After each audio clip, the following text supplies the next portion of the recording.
Talking true crime with MJ. Cases on the screen, yeah, we mainstay. Breaking down facts, every frame weight. City in a voice, every word blade. They throw dirt, plot in a group chat, smile in her face. Same ones who do that. Think she soft cause she cute, let them think that. Till they see how she moved and they fall back. Men locked and can't miss one show. Refresh page when the upload go. Women watch too, tryna study her glow. Some take notes of the ones throw stones. Combos with MJ, tap and stay live. Hit like his share, yeah, help her rise. They hate, they plot, but she built from fire. Click sub on a page if you feel that vibe. Combos with MJ, true cut like steel. Stream run deep, cause the pain's so real. They talk, but they can't break will. So like and subscribe if you know that feel. You count climb, that's the proof right there. Can't dim shine when the grind is rare. Self-made queen in a swivel back chair. Whole new world in a ring light glare. She stack funds, every post, every ad. Turning dark stories to a big brown bag. Knows the law, knows rights, never move sad. If you cross lines, then it's up, that's bad. Men obsessed, blowing up her DMs. I love you, marry me, she just skims. Women envy, wanna walk in her Timbs, but she stay or never trade for them. Convos with MJ, tap and stay live. Hit like his share, yeah, help her rise. They hate, they plot, but she built from fire. Click sub on the page if you feel that vibe. Convos with MJ, true cut like steel. Stream run deep, cause the pain's so real. They talk, but they can't break will. So like and subscribe if you know that feel. All that gossip, all that noise. Can't shake poise, can't steal voice.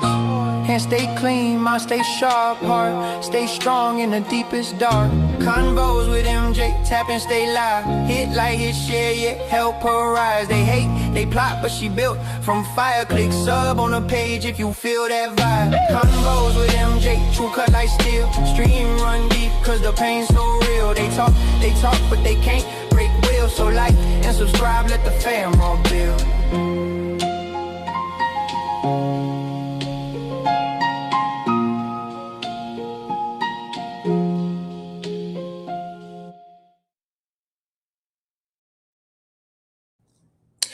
What up, party people? How are you doing? Good folks for the algorithm.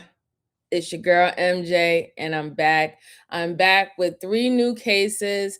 I know it's been a while, but I try to get in as much content for you guys as much as possible. So while you're heading in, just hit the like button for me. It truly does help the channel. It does keep me in the algorithm. Or you can hit the down button.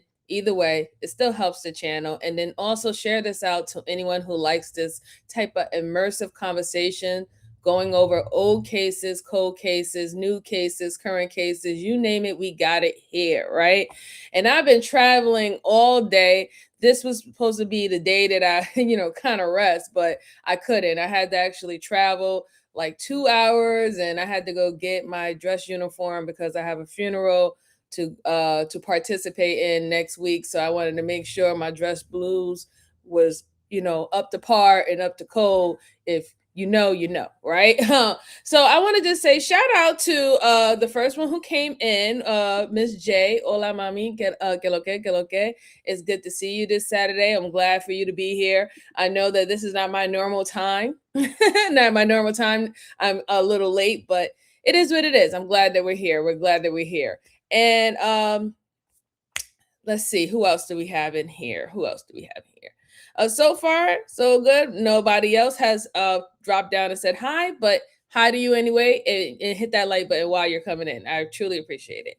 So the next case, or the first case, I should say, that I have for you good folks is about a woman named Tasha, okay?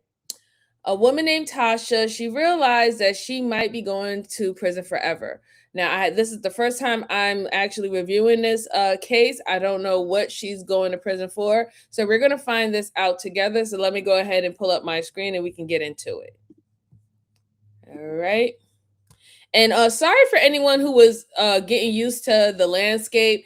Until I change what program I'm using to go live for, I'm just going to stick with the portrait or the vertical with the company that I'm using, because when they did the demo with the landscape and the vertical, some people was getting cut off on the vertical and it only was seeing the landscape and vice versa. So until they get that figured out, we're going to just do vertical for now. Okay.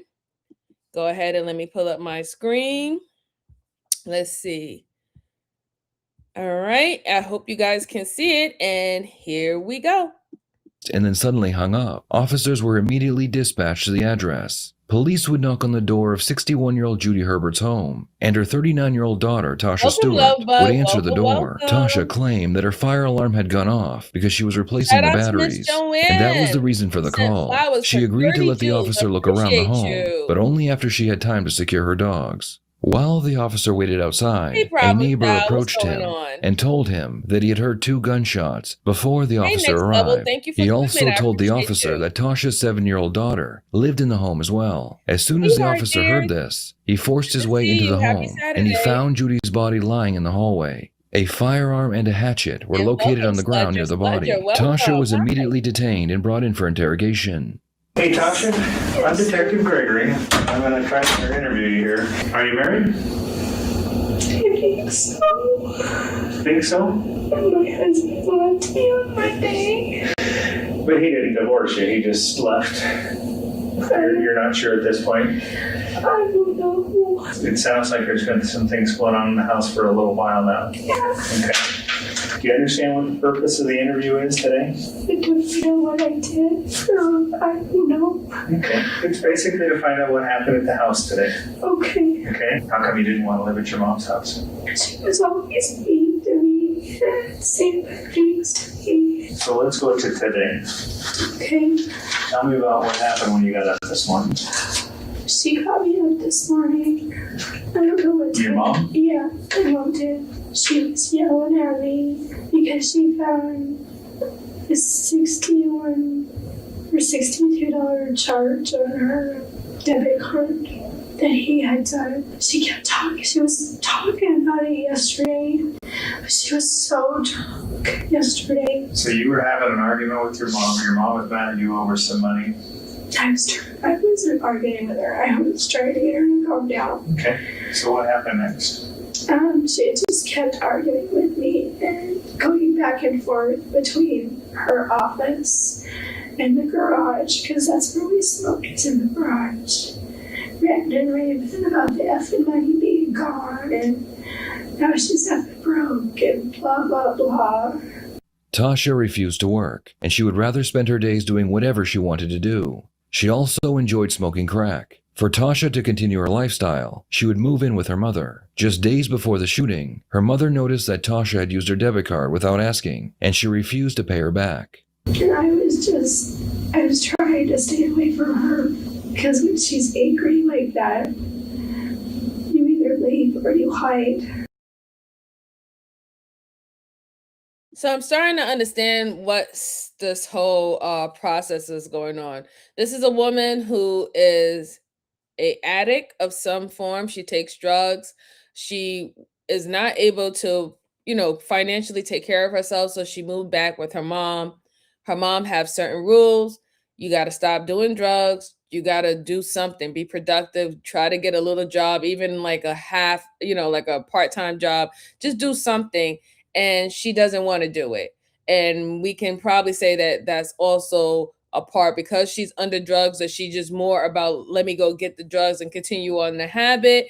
And also partially about her, just being lazy within herself, right? She never got out of the mindset that, someone is supposed to take care of her. I can probably assume that she went from her house into a significant other's house, and then now she's back at her mom's house. So she has never really even been on her own. But I do want to take into, notice to her body language, right? She's not staring at the detective in his face while she's speaking to him and she's giving her story. She's actually looking down towards like her cup. She has her hands together on her legs. And that is telling me that, she really is trying to play the victim in this situation. This is why when she started talking about what happened and even somewhat of the relationship between her and her mom, she's painted it as being very hostile. She bothers her all the time. She tries to remove herself away from her so they won't get in arguments and stuff, completely diminishing the fact that you're stealing from her while you're under her house. So I just wanted y'all to just pay attention to that. Hey, what's up, Brandon? It's good to see you. Good to see you. Happy Saturday. Happy Saturday. Hope everything is well with you. And Miss Joanne, thank you so much, darling. Thank you so much. She sent a basketball for 350 jewels. We truly appreciate it. Thank you so much, Miss Joanne. Thank you so much. Problem Child said, also enjoy smoking crack. Is crazy. Yeah. That is kind of wow.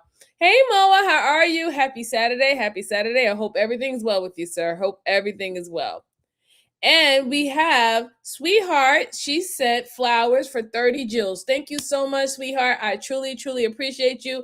Thank you so much to Miss Joanne. Thank you so much to Sweetheart for participating and financially supporting with your hearts and your jewels and flowers being sent. I truly appreciate it. Thank you so much. Thank you. All right, let's go on a little bit more. And I couldn't leave because I can't find my truck keys. I think my husband took my truck keys. I think that's why I can't find them. She tried to hit you a couple of times, and then later she did hit you a couple of times. What did she hit you with? What she slapped me and what she punched me. Where'd she punch you at? Just in the cheek. And I just told her that, I would go sell some of Todd's tools so I could get the money back to her and that I was sorry. And she's just going off on me saying that I'm like a liar and screaming at me, and that's what I finally just told her, well, let me just go hawk some of his tools and we'll get your money back and everything will be fine. And she's just like, well, I need to do something because I'm effing broke and I can't afford you guys and blah, blah, blah. Not only was her mother missing the $60, but she was also missing hundreds more that Tasha's husband had stolen from her as well. Just days before the attack, Tasha's husband moved out, fearing that Judy would report him to the police. And I was trying to calm her down. And so I asked her if she wanted a glass of wine, because that's what she drinks. She drinks. So that's even worse. Not only are you, your own child is stealing from you, you have your own child's spouse stealing from you. So you got two people in your house literally stealing, and while they're eating your food, while they're getting free shelter and don't have to worry about, where they're going to sleep at night or anything of that sort, they're also stealing money from you. That's tough. And I will understand why her mom would be angry and would not want to calm down. Like, this is not a calming down matter, right? You're stealing money from her. And then you're not even taking into consideration what she's sharing. She's sharing her house. You're not paying any bills. You don't have a job. She has to compromise with her comfortability in her own home that she's literally paying her life, her own lifestyle for, which you're not contributing. And now you want her to calm down and treat you with kids' gloves because your feelings are hurt, because you don't want anyone telling you that you're wrong for doing what you're doing. That's a bad thing. That's a really bad thing. And I think any normal person would tend to be angry and upset about that, especially if this is not the first time you have done it. And I'm thinking this is not the first time this happened. If her mother is, blowing off the lid the way how she's describing it, this is probably something that have occurred numerous of times. Official Dr. Buzzard said victim mentality. Yeah. Because, and it's only because she got caught, right? Because she wouldn't be acting this way or, acting like she has some form of guilt or she's so distraught if she got away with stealing from her mom, and this situation didn't occur. So I'm wondering whether or not if her mother is the victim. And if her mother is the actual victim of this case, then that will make sense why she is painting her mother as this person that is not reasonable, just going off off the lid, crashing out, screaming on her. She's not trying to hear you. You said that you'll find a way to pay her money back, and that's not good enough for her. Is a reason why she's painting the picture the way that she is, of making herself seem like the victim in this scenario, if her mother is truly the one who is harmed. I still don't know who was the one that was harmed, but if it is her mom, then it makes sense. It definitely makes sense. So let's go on. She comes back out into the garage and she grabs something and she turns around and she's got this black thing in her hand. Tasha is referring to the hatchet that was located near Judy's body when the police officer entered the home. And she tried to hit me with it. And I think she tried taking another swing at me. And I took it away from her. And she was trying to get it back, and she was trying to grab for it. And I hit her with it, and she grabbed that black thing out of my hand. She took the thing away from you, then what happened? And she was chasing me around with it. Oh, I'm sorry, I made a mistake. I'm sorry. Okay, what happened after you hit her? She whipped around and she said she was gonna kill me. Okay, what happened after that? The detective is trying to get Tasha to admit that she shot her mother, but she continues stalling as she avoids confessing to murder. The detective must be careful not to push too hard, because he could scare her into asking for a lawyer. She had a black thing in her hand like she was gonna hit me with it. So the safe's open and her pistol's in there. She didn't want her to hurt me. And she kept coming at me and she kept saying she was gonna kill me. I pulled the trigger and shot, but I thought I missed because she's still standing there coming at me. That thing, the black thing. And I just kept shooting until she didn't come at me anymore. So, your mother was so upset that you stole from her and you was trying to convince her, calm down, we'll sell someone's tools and we'll give you your money back, that she went and got an axe and then she just started to, I guess, attack you. You was able to get the axe away from her and you actually hit her with the axe, right? Then she takes the weapon again, and now she's running around the house talking about, I'm going to kill you, where you ran to her safe because you knew where she kept her weapon at, took her weapon out, and you shot your own mother. So now it's confirmed that her mother is the victim. My thing is, if you didn't want her to harm you, right? Because I mean, we weren't there, so I'm not going to say that none of that is true, right? But if you didn't want your mom to harm you and you didn't want to hurt her, then why wasn't one of the options is to leave the house, especially after the axe situation? Once you hit her with the axe and she was able to grab the axe, you should have ran outside the house. You should have called 911. Something's wrong with my mom. She's going crazy. I don't know why she's threatening to kill me over $62. Something's going on with her. You should have had left, but you didn't. You just continued to run around the house with her, and then you ran to the safe. I don't even know where the safe is, but if you had to run over to the safe, I'm sure you had just enough time to run to the front door, but you didn't. So that's where it kind of get a little sticky for me, because you wasn't scared enough for your life not to exit the house. If I'm really scared, y'all see scary movies, right? And you always see the ones who are not scared about what's about to pop out, what's about to happen. And the ones who are initially scared and they're not even trying to find out what's going to happen or who's there and who did what, what's the first thing they're doing? They're running. Right? They're running out the house. They're trying to get away from what whatever it is, whatever that noise is, they're not even trying to figure it out. They just want to get gone.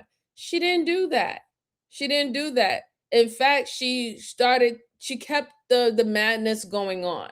And that's where I say that's the problem, right? That and I will have to take into consideration too how their house is set up, right? If she's chasing her and their house is like a U-turn, whatever not, and then you have to run the opposite direction to get to the front door, then I mean I can understand like the whole jumping around situation. But if that's not how their house is set up, if their house is like more of an open floor concept, then it's a straightaway to get to the door. You should have just ran outside. You should have had left.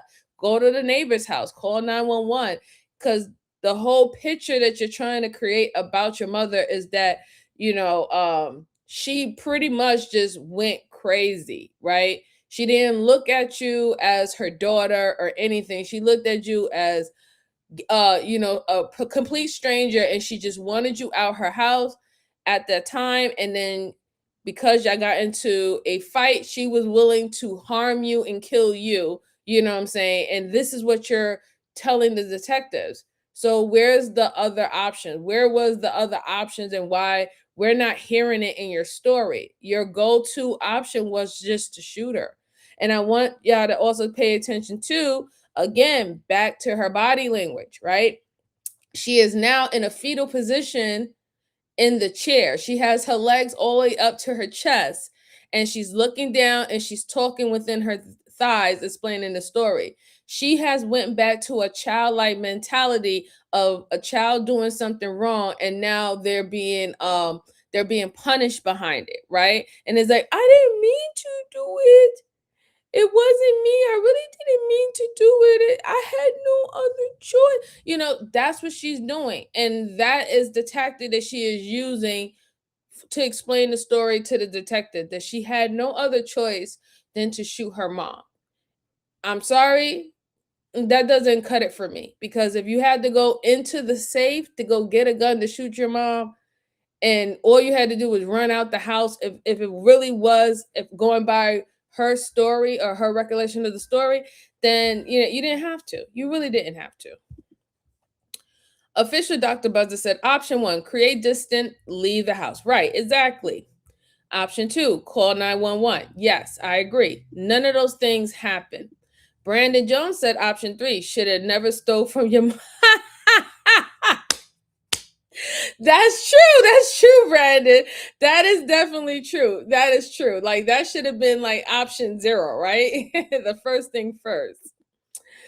Oh, let's see. I wasn't able to text on YouTube. I haven't fixed it now. Oh, hi, Miss Joanne. How are you doing? It's okay, sweetie. It's good to see you. Good to see you. Happy Saturday. Happy Saturday. Hey, how you doing out the blue? It's good to see you. It's good to see you. Shout out to you. Shout out to you. All right. Let's see. Oh, it was lagging. Is it still lagging now? Put a 1 in the chat. I hope it's not lagging anymore. Let's go on. Tasha finally admits that she shot and killed her mother, but she only did it in self-defense. If her story is true, and she was trapped in the bathroom, with her mother verbally and physically threatening her with a hatchet, that would be grounds for self-defense. The problem is, the detective doesn't believe her story. You were worried that your mom might do something to you? Yeah. How come you didn't tell that to the officer when he came to the door? When the officer came to the door, you told me that you were afraid of your mom. So when a policeman came to the door, how come you didn't say, I had this thing going on at the house and I'm afraid of my mom? I was just so afraid. What were you afraid of? Well, I was afraid that my mom was going to have me arrested for hitting her. But if what you're telling me is you were defending yourself, don't you think that we might be wanting to arrest your mom for assault or for coming after you with a hatchet? I don't think you guys would, because it's her house. The other thing is there, you know why the policeman was there? No. Because he had a 911 hang-up call. So somebody from the house called 911 prior to the officer being there. Did you call 911? She had a phone. And you went in the closet to hide, and you found her gun, right? And then you grabbed the gun, and then you were trying to leave, And that's when you ran into her in the hallway. But eventually,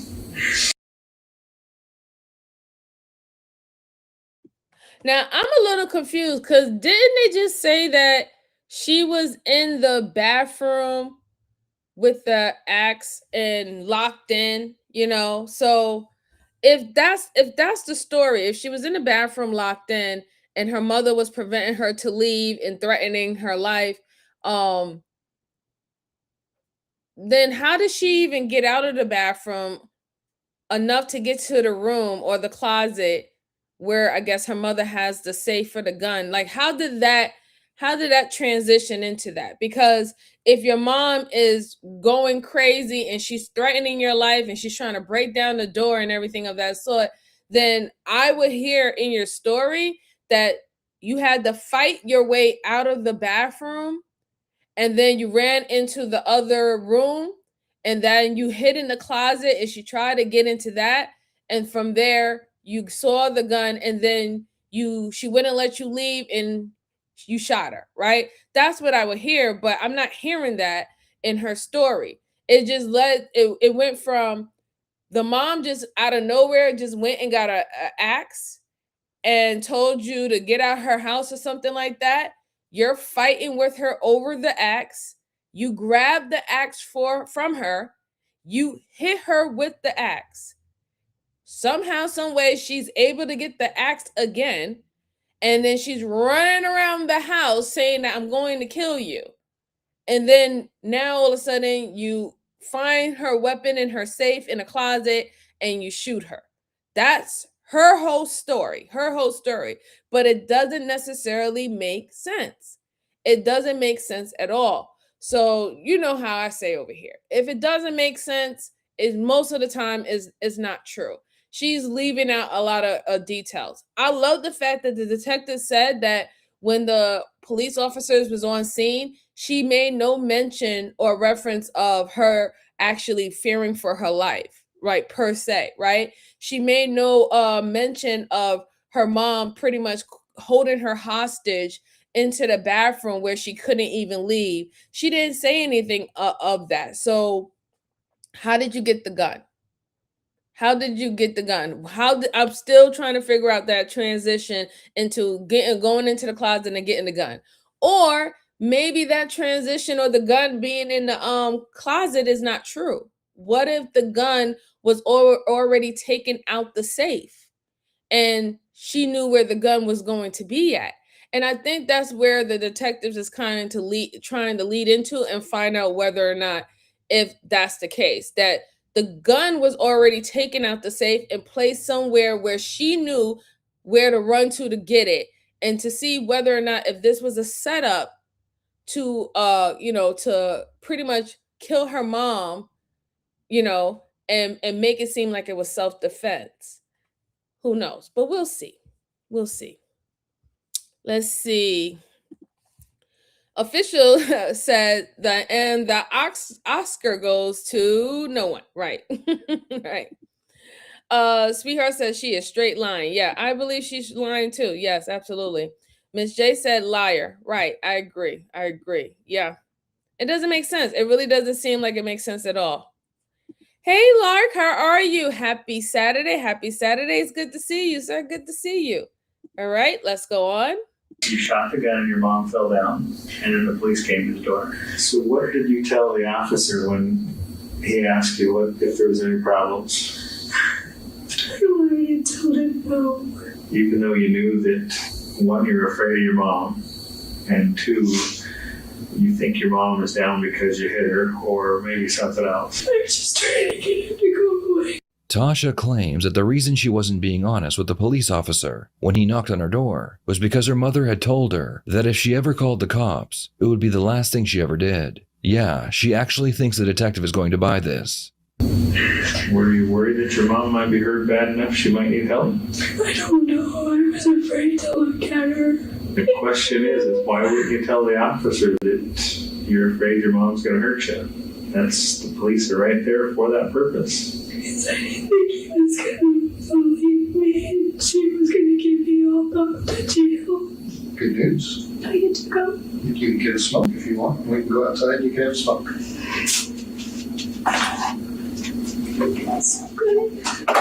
Tasha is allowed to go outside to have a cigarette. When she returns, the detective will confront her about her many lies. Later on, another much more aggressive detective will enter the room to try and get Tasha to confess. There's some things I need to talk to you about. There's some things that don't match up very well. Yes. You know that we're doing an investigation. We're going to go and we're going to search the house. Yeah. We're going to talk to your daughter. We've done that. Is she okay? Your daughter's fine. The problem is you're not telling me the whole truth. The problem I have is the scene doesn't match what you're telling me. Only a week before Judy was killed, she and Tasha's husband were in the garage when a large, heavy container fell from the rafters above and struck Judy. Despite having severe injuries, Judy was never brought to the hospital. Instead, she would sit on her porch and talk with her neighbor Ryan. She told him she believed that Tasha and her husband were trying to kill her, and that Tasha had been the one to push the container onto her. After she was killed, Ryan relayed all this information to the police. There's something else that's really bothering me here. I don't understand. I talked to Ryan. Ryan talked to your mom. And for them just saying that made my theory seem very plausible. That this was a plot to unalive her mom and make it seem like it was self-defense, that she just went cuckoo for Cocoa Puffs, right? It seems like this lady was being terrorized in her own home. Not only was, she was being like money was being stolen from her. They were literally putting things in areas where she can hurt herself, knowing that she's an older woman, right? They weren't trying to give her any help or assistance.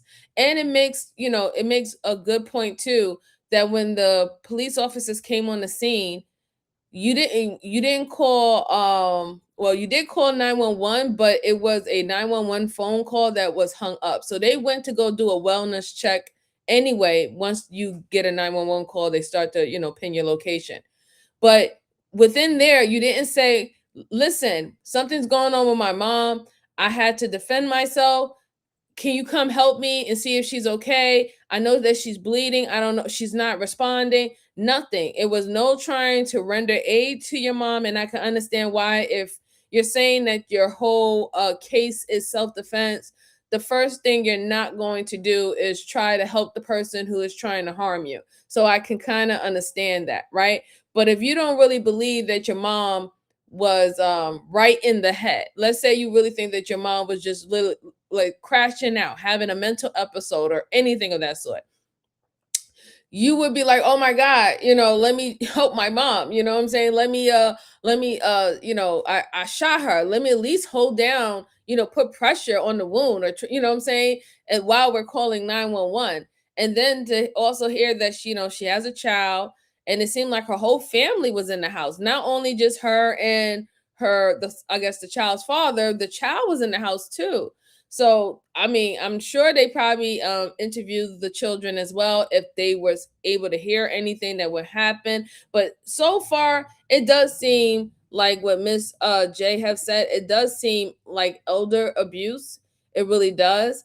It seemed like, she was definitely taking advantage of her mother. She was pretty much saying that she was crazy. She was pretty much keeping her isolated.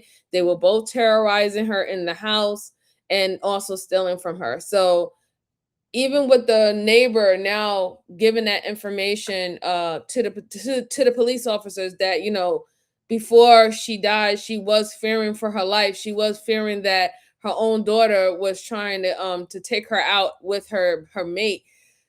That's that's very troubling. It's very troubling. It's very troubling to hear that. Let's see. Officials said parricide is the term for killing your own parent. Yeah. That's that's deep. That's really, really deep.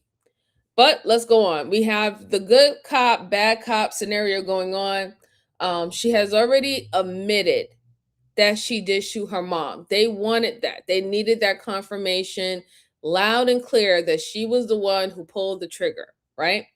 Now they can bring in the bad cop to get impertinent details from her because now they need to know whether if this was actually, a self-defense situation. Was this a second degree murder? You know what I'm saying? In the midst of having an altercation, did someone lose their life? Or was this premeditated? Was this something that you was banking on and plotting on for a while?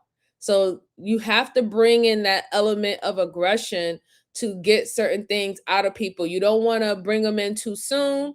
You usually, when you bring in the aggressive cop, you do that for tough guys, tough guys and smart aleck girls who think that they're already in control of the situation. Then you will bring in the aggressive person because you need to size them up to realize that they don't control this situation. You're in control, they're not in control. But when you're dealing with someone who's dabbling in being meek or trying to make themselves seem like they're weak, right? Or gullible or naive or using tactics of acting very childlike, then the best thing you could possibly do is to talk to them as a friend, talk to them on the same level as if you're understanding or you're sympathetic or empathetic to what they're going on, and then lead into the more aggressive cop to start to ask questions, the type of questions that they need answered, right? Because you don't want them to go back into their shell and not say anything anymore if you go too hard too fast. Pause. But let's go on. Your Ryan's telling me that the whole thing about being in the garage, he's in there with your husband Todd, and Todd knocks something off and hits her in the head with it. It wasn't an accident. It was something he did on purpose. What? That's what your mom's telling Ryan. Say that again. That Ryan's telling me that Todd purposely dropped something on your mom's head. Then beyond that is your mom is coming over to Ryan's house telling Ryan that if something happens to her, it was you or your husband that did something to her. What? Apparently you've been trying to get a hold of your dad to get the combination to your mom's safe. I had asked him about that for a reason. Why do you want to get into your mom's safe? I wanted to get into my mom's safe because I was trying to get her to go to the doctor, and I thought I was going to have to force her to do it. And she told me that there was that she had given me, that she had signed over a thing to where I can control what she wants if something happens to her. And I thought there was something wrong with her, and I wanted to make her go to the doctor. The police would find out that that don't make any sense. That was oh my goodness, that was such a tattletale lie right there. That doesn't make any sense. If you felt that something was going on with her, let's say physically or mentally, you can take her to the doctor. You do not have to get into her safe to go to her doctor. In fact, if you needed her medical records, if you think that's where her medical records were, you don't need that. You go with her ID, and she can actually ask for her own medical records, right? But what I think that she was trying to say, and she did a horrible job doing it, is that she was looking for paperwork that says that she is her health proxy. She was looking for a paperwork that gave her the right to make decisions for her if she's not in the right state. I don't think her mom has conservatorship. Yeah, I don't think her mom would ever put conservatorship in this woman's hands, right? Especially if she already have issues with this woman stealing her money now. Why would her mother give her those type of rights over her life? I don't see that happening. So yes, I do believe that she was trying to say that she was trying to get the forms of her as the health proxy. But you don't even have to go on her safe to do that. You can file for a health proxy right there in the hospital with her. Right there. They'll do it right there. Shoot, they'll do it at her hospital bed. Like, okay, this is the paperwork, and that's it. No, you was trying to get her safe to see what she had in it. You was trying to get her safe to see if she had life insurance, if she had anything that you would be the beneficiary for. That's what you was looking for.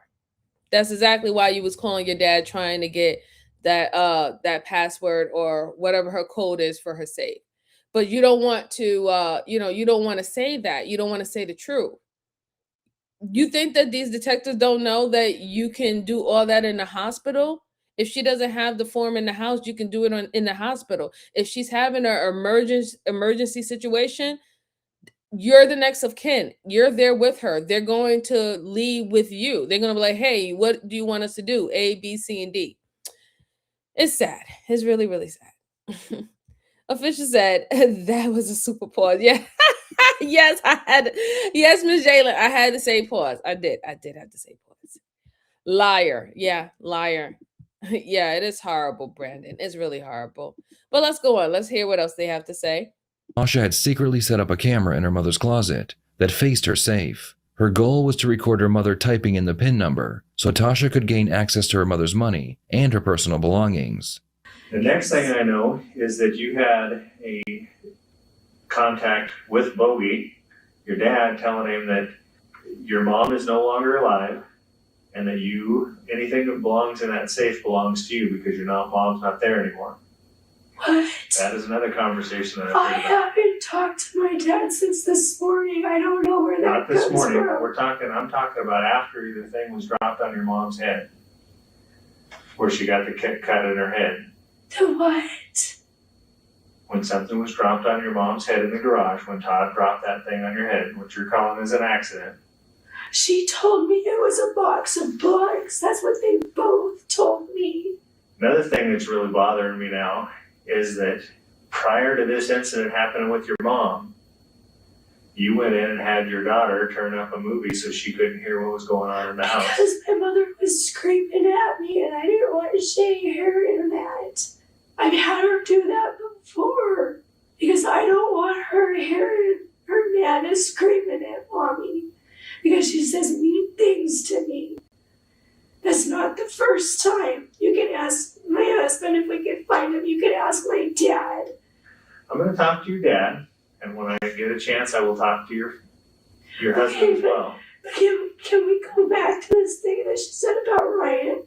She said that Todd dropped something on her head. That's what Todd's telling me. Or not Todd, but Ryan's telling me. Let's go back to the 911 call. Somebody from the house called 911. I have the ability to pull that 911 tape and I just listen to it. Okay. I get a tape that it's not your voice. I can hear a voice on the phone. And then suddenly the phone goes dead. My dispatcher calls back and the fire alarms are going off. We're talking within seconds. So you've got the phone at this time and you're answering the phone after it rings a couple of times. And at this point, you've shot your mother and you're not telling them. You're telling them that there's no problem there. I didn't know who it was. Sir, I don't know if I dialed 911. All I know is I had a phone in my hand. Now, I'm not saying you dialed 911. I think your mother dialed 911. Well, here's what my thinking is I'm hearing that you're trying to get into a safe. You're trying to get your father to give you a combination of that safe. But did you talk to him? Not yet. I'm just going off what you're. I'm sorry. Shorty is diabolical. The fact that they got all that information, it's a wrap. She's toast. She's so toast. She was literally torturing and terrorizing her mother. She was setting her mother up, trying to steal her money. And I think the reason why it came down to the incident of her mother losing her life by being shot by her own daughter is because y'all really wanted that money in the safe. And you was trying to force her, and she said, no, I'm not giving you the code or whatever not to get in my safe and everything. And you did this. You purposely did this to your mother. I don't think it was self-defense at all. Especially the fact is now with the 911 call, when I was talking about how the 911 call hung up initially, I can see it being the mom calling for 911, and then you shoot her. And then when they call back because the phone disconnected, you're pretending like nothing ever happened. And you think that they're not going to figure it out that your mother died at that time. But like I said, when they look at the body, they examine the body, they can find out within how many hours or how many minutes have this person died. They find those things out. And then they're going to match it with the timeline when the phone calls happen. Like, this is how they break the situation down. That's bad. That's crazy if your mother was trying to get away from you and she's calling 911 and you shoot her before she calls 911. And then when the dispatch come, you're like, "Oh, nothing's going on." But they decide to come and do a wellness check anyway. And then now you paint this whole picture that you're a victim and my mother came and attacked me. That's crazy, man. Lark says she did what now? You heard her? You seen it? You hear what's going on? You hear what's going on? And she really she really wants them wants them to believe her story. But it does, like, the guy Todd don't have no reason to lie. He has no reason to lie and make this up to make you seem like you was terrorizing your mom. He has no reason to do that. But let's go on. You're telling me. Okay, you need to talk to him. I will talk to him. I But want listen you to to me. take her to the doctor. Well, listen to me. You're telling me that she's got two things in her hands. She had something else in her hand. What? She had a manila folder. No, that Probably was the- mine. I had that. You had that in your hand? Yes. Then how did the bullet hole get in it? She ripped everything off me. She grabbed my bathrobe and was pulling me down. I had that. Then how does a bullet hole get in it? Yeah, I agree with you, Miss J. These addicts, boy, they don't even understand how they sound. If there's a bullet hole in the vanilla folder, that means that your mother was holding the vanilla folder when she died. There's no bullet hole in you, so you were not holding the vanilla folder, right? So then that also goes against her saying that her mother had two items in her hand, the axe and the supposed gun, right? She didn't have that in her hand. And it makes me believe more that she probably never had the axe in her hand either, right? She doesn't make any sense. He's asking her very clear. How did a bullet hole get in the manila folder if your mother is the one that's shot and not you? You're saying that you had that. Okay, so if you had it and you're saying that she took it out of your hands, that means that at that point, she didn't have the two items that you said that she had in her hand to make it seem like you had to shoot her because your life was in danger and she was swinging axe and bats and guns all in your face and you're running around the house trying to get away from her. No, that's not what happened. It's crazy.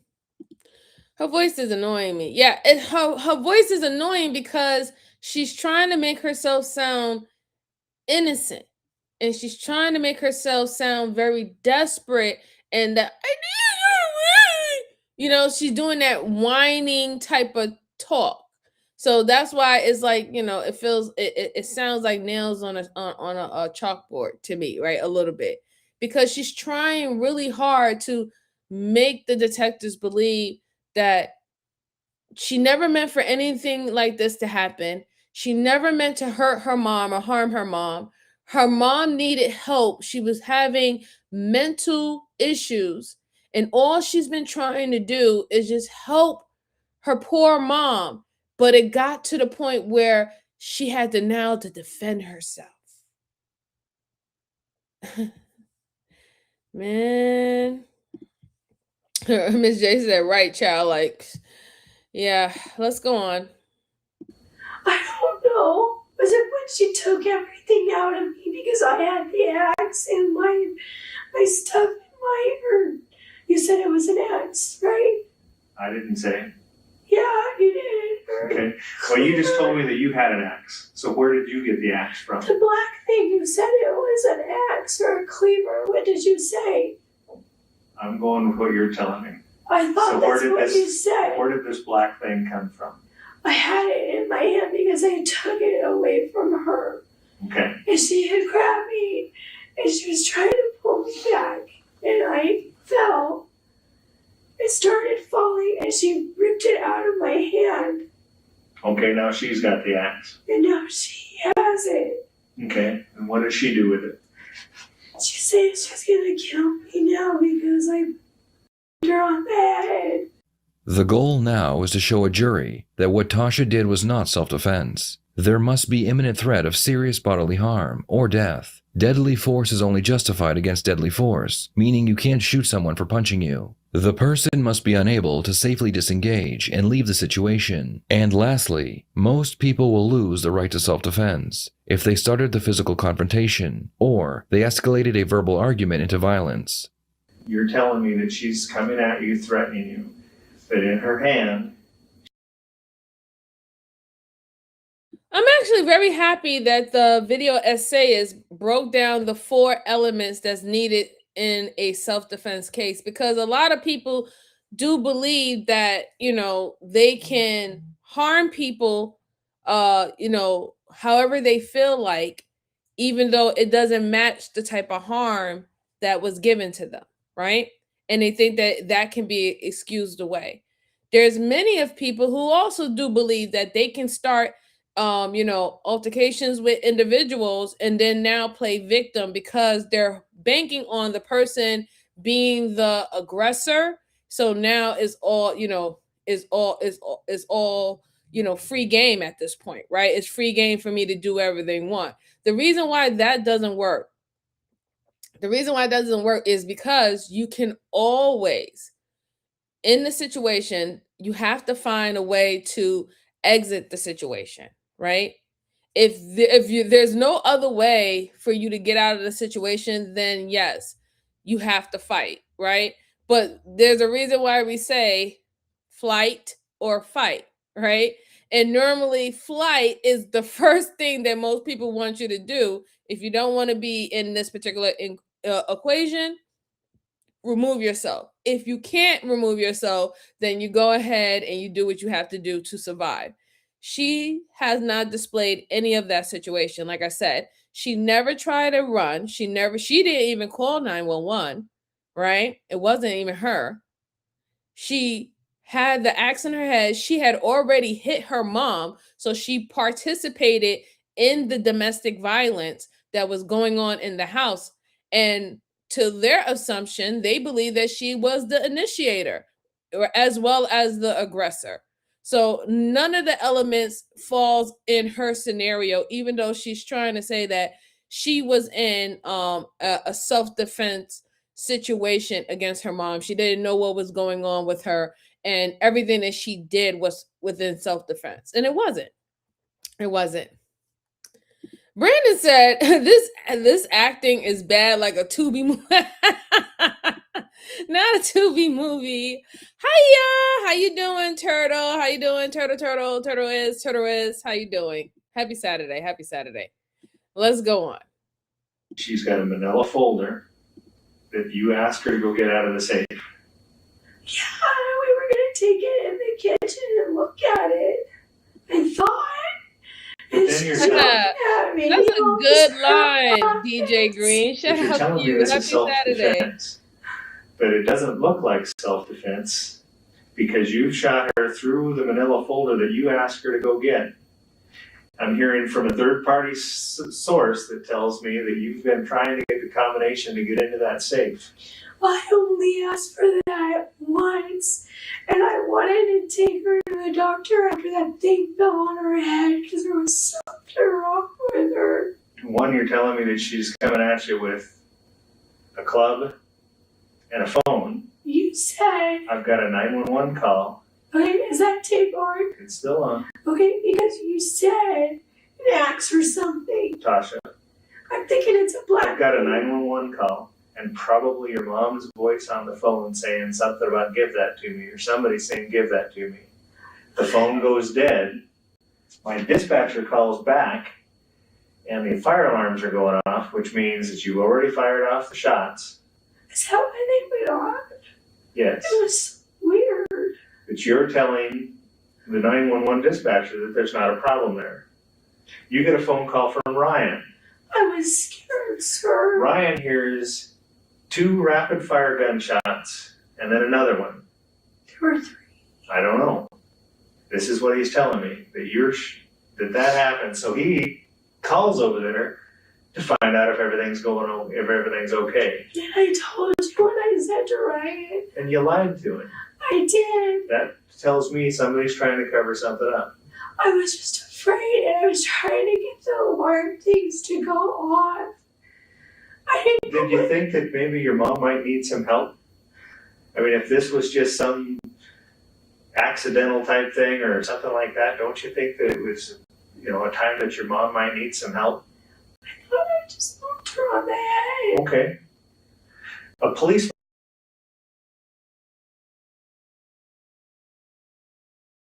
What in the world is this woman talking about? How do you think that you just knocked her on the head when guns went off? Right? You said that you shot her with a gun. So how did you assume that you just knocked her in the head? According to your story, you hitting her in the head is when you went to initially grab the cleaver or the axe or the 500 other weapons she had in her hand chasing you around in the house. So that was way before. So if you knocked her in the head then, was she unconscious then? And if she was unconscious then it would have been no reason for you to get a gun to shoot her. The whole point of your argument is to say that you had to shoot her because she kept on coming at you aggressively. You was trying to leave, you was trying to get out her way, and she wouldn't let you. You even at one point said that you was locked in the bathroom or locked in the closet and she wouldn't let you leave. And she was threatening to kill you the whole entire time.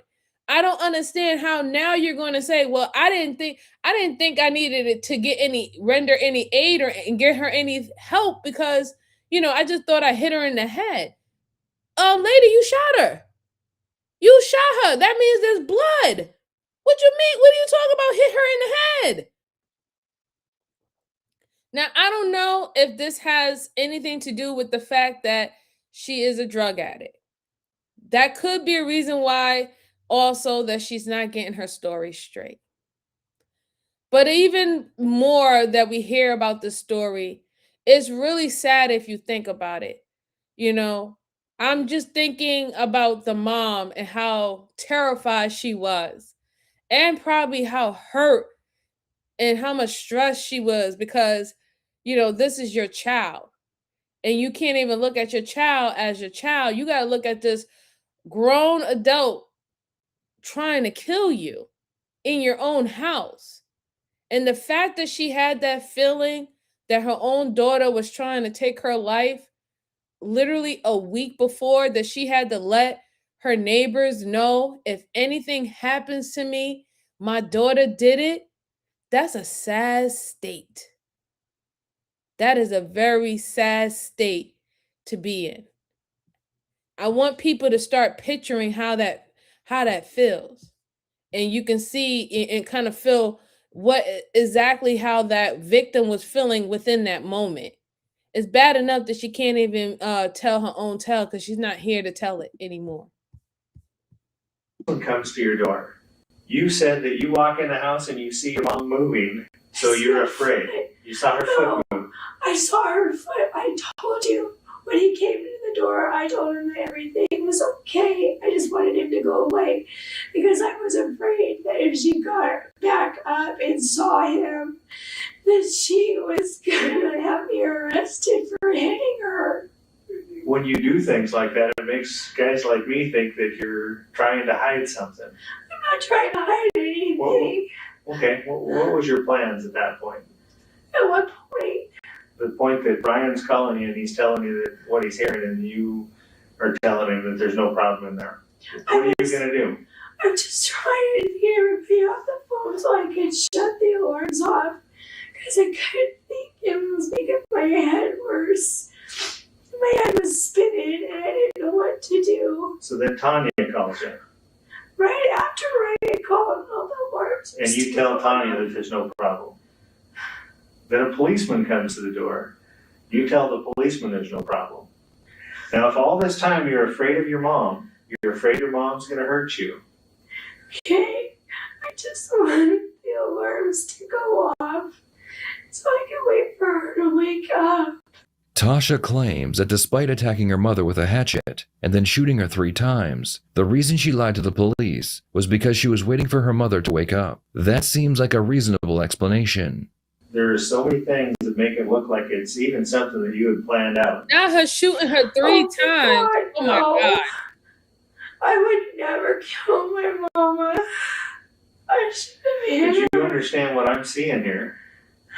I mean, it looks like you have planned something and then did something because one, you're telling your daughter to go in your room and turn the music up or the movie up or whatever that is. Well, let me finish. After that, you've got something happens with your mom and your mom gets shot. You tell me that it's self-defense because your mom was coming at you with a club and something else that was in her hand. It doesn't appear that that happened. That's how it happened. Well, like I said, we'll be checking those type of things out. The other thing is you go into her room, into the safe that you asked her to open up so you can get this folder, and you're saying that's where you get her gun. She left it open. Okay, she left the safe open because you asked her to go in there and get something. Yeah. You guys get into this big fight. Why don't we think to call for help? Why didn't you think to call 911? I wanted to. Sir, last time she hurt me and I told her I was going to call 911. She told me that was the last thing I was ever going to do. And you say that she's hit you. Yes. Okay. I don't see any signs of where she hit you. You're saying that she punched you in the face. She punched me in the jaw. Okay. I don't see any kind of mark on your jaw. Tasha spends the next 20 minutes drawing a map of her house and trying to explain how she felt her life was in danger. After many lies and contradictions, Tasha eventually gets to the part where she pulled the handgun out of her mother's safe. I was in the closet. Okay. I realized I was trapped. Right. That's why I took the gun. So I thought, maybe if I couldn't get fire, I could just show it to her and she would just leave me alone and let me shake home and just walk out. Because I was trapped in there and I was afraid. And she's coming down the hall because I was going to go out that way. Because I saw that she wasn't in the bedroom. And so I was going to get out and I was going to grab Ladybug and we were just going to leave. Okay, when did the gun come out of the bag? I think I took it out when I realized that she was still coming at me and she wasn't going to stop. So you're there next to the bed and she's still coming. Where is she at when she's still coming at you? Tell me what you see coming down the hall when she's coming down the hall. Tell me what you see. I see her. Now you see her in the hallway and you're standing next to the bed coming out like you're going to go get your daughter. Then what happens? She was just coming at me and telling me that she was going to kill me. Okay, and what do? I just told her to just go away and leave me alone and then don't hurt me. Okay. And she just kept coming at me. I took the gun out and fired it. The detective needs to get her to admit that she was not in fear for her life, and she only acted out of frustration and anger. The detective decides to give it one last try to get Tasha to admit to murder. I think it's possible that you just got upset and you were tired of your mom and something happened and you shot your mom. No, Well, I'm going to tell you some I things here in a didn't minute. have a place to live. Why would I do that? It's either that or you premeditated, planned on killing your mom, No. Or it was just one of those spur of the moment things. You decided I'm going to shoot my mom. I mean, well, let me ask you this. We've talked to your daughter, you know that, right? Yeah, she was okay. When your daughter, one thing, your daughter's in her room. You go in there and have her turn her stuff up so she can't hear what's going on. Because I want her to hear her. But right after that, she hears bang, bang, bang. Not a full argument all day long. It's she's in her room. You go in there and tell her to turn her TV up. And then all of a sudden she hears boom, boom, boom. No, my mom had been arguing with me all day long. Tasha, the next thing is she comes out, you come out of the garage, and you're on the phone talking to somebody. Now we're going to find out who you're talking to. You're talking to somebody, listen to me. I think it's probably your husband. You're saying you need to bring some money because I just killed her. No. Why would your daughter tell me that this is what she's hearing? You either need to bring me some money or come and get me because I need to get out of here because I've just killed mom. I did not say that. I have no idea. I did not say that. I have came out of the garage because I was trying to find something to stop the alarms. And I was trying to find something tall enough. You know that I'm going to get your phone. You know that I'm going to get your phone records. Yes, sir. And there's going to be a phone call made from or to that phone. Yes, sir. Is that going to be to your husband? No, sir. I told you I listened to the 911 call, didn't I? Yes. I just re-listened to it. You know what I hear on the 911 call? Oh. I hear the 911 call, the dispatcher answers it, and I hear boom, a gunshot. Somebody's saying, give me that, and it's not you. I've been sitting here listening to your voice for a long time. It's your mom telling you to give her the gun, and then you shooting her with it. I mean, I can distinctly hear what sounds like, give me that. Not in your voice. Sir, I don't know. I'm trying to tell you how I remember things happening, and I don't know. How did you get to Oregon yesterday? I drove. What did you drive? I drove my mom's truck. Where does your mom keep her gun? Huh? Where does your mom bring her or keep her gun? Her safe. Tasha. What? This is crazy, man. This is absolutely crazy. I mean, they pretty much is just pointing out that she premeditated to kill her mom. She don't want to admit it, but that's just what it is. Her mom was 100% correct, and her mom's spider senses ticking up within a week that her and her husband was trying to plot on her is absolutely the truth. And I loved how the detective brought up that the fact that they spoke to her own daughter, and her daughter did what her mom told her to do, raise up the TV for whatever show she was watching. She didn't hear any back and forth or arguing or anything, but she did hear the gunshots. And then to hear her mom speaking to someone on the phone saying, hey, I need to get out of here, or I did something, not her mom screaming like, oh my God, mom, I shot my mom. Call 911. Somebody call 911 or help me. Someone get something. I need to stop her from bleeding or anything. Her own daughter didn't hear her try to at least even render aid to her own grandmother. It was more, about what did I do? What do I do? I need to get out of here. I need money. I need this. I need that. Calling someone for help and assistance for her and not her mom. And that doesn't make you look good. It doesn't make you look good. It does look like it's very, very planned. And they were going to say that it was self-defense. And that's why she made up that baloney story that it was about self-defense, because clearly you wanted your mom's money. You didn't want your mom's mouth. You wanted your mom to let you do whatever you wanted to do in the house. The fact that you have a whole family and you're staying with your mom, I don't snooze about that. I think family need to stay with each other as much as possible, right? There's no real reason, outside of you wanting your own space, for you not to be joint with your other family members. But in this situation, Yeah. Hey, how you doing, Bama? It's good to see you. Good to see you, dear. Happy Saturday. Happy Saturday. Yes, everything is going well, sir. Everything is going well. I hope everything's going well with you, Bama. I hope everything's going well. And tell your daughter, Bree, I said, hi, Bree. How you doing, sweetie? Happy Saturday to you. Thank you. Thank you. Tell her I said hi for me, okay? Appreciate it. She keeps a gun in that truck. What? There's a gun in that truck? Tasha. Are you serious? Tasha. No, are you serious? I'm serious. Oh my God. You had access to that gun for a day. The gun wasn't in the safe. I drove to Oregon with a gun in the truck. The other issue the detectives want to cover is a neighbor's statement where he claims that Judy would have private conversations with him. She would tell him that she believed her daughter and her daughter's husband were trying to kill her. She also told him if something were to happen to her, it was Tasha. Your mother is talking to the neighbors because they think that you and your husband are trying to harm her. What did I do? You guys are taking over giving her pills, right?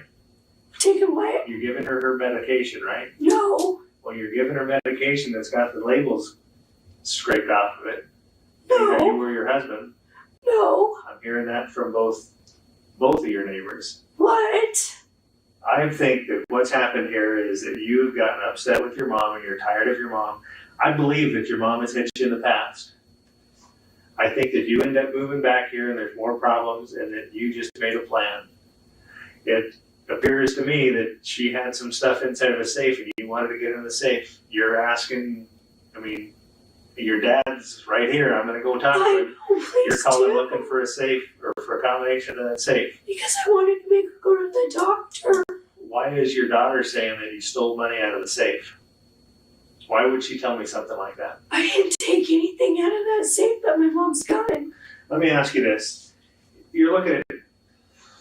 I believe that you did this thing. I believe that you might have had a plan to do this thing. No. If you're the person that had a plan to do this thing, this is something they call premeditated murder. That's pretty bad. I think it's probably more likely that things have been going on. You and your mom haven't been getting along. Sir, something happened my mother today. haven't gotten along. Well, You guys got into a fight. What's lady name? You guys got into a fight, and you decided, to protect yourself and shoot your mom with a gun. I think that's probably what happened. She was coming after me with that black thing.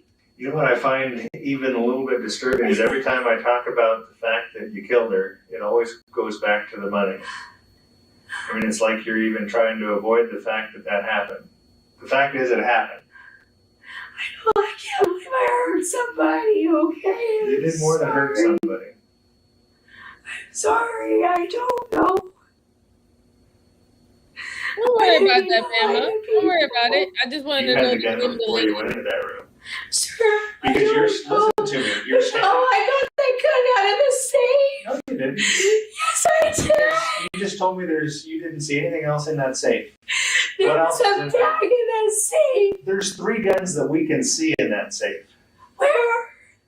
In plain view. In plain view. I have no idea. And I you was picked so up a bag and scared. were surprised that you found a gun in it. No, I saw the handles and I didn't know what it was. It was just a bag. So I pulled it out and I realized it was a gun bag. Well, that gun was underneath the seat of your mom's truck. What? Don't act all surprised because we already discussed this. What? No. Tasha. That gun was in the safe. There's a good person here who makes a mistake. And that mistake is you know what? At the end of my rope, I cannot deal with this anymore. You've been fighting with me since I was 7 years old. You just said that to him. You've been fighting with me since I was 7 years old. By God. And you know what? I've had enough. I'm here. Do I think you're this cold, calculated killer over here who decided I'm gonna go meet my boyfriend in Oregon, and he says if you don't leave, or if we don't take care of Grandma, this isn't gonna work out anymore. This is over. We can't deal with this anymore. For the love of your husband, you're not that lady. You're not that lady that cold, calculated killed your mom. Do I think that you're this person over here that made a mistake, that just finally snapped? I have a migraine. Mom, shut up. I can't take Mark's it anymore. like, Just leave me alone. I'm over Snap, and it happened. Now that gun, your daughter told me she saw that gun because Grandma showed it to her in the car. She said she pulled it out and showed her that gun and said, if anybody ever tries to hurt you, I'm gonna shoot him. She showed your little girl that gun. Your little girl said, I've seen that gun before. It was under the seat of Mom's truck. Yeah.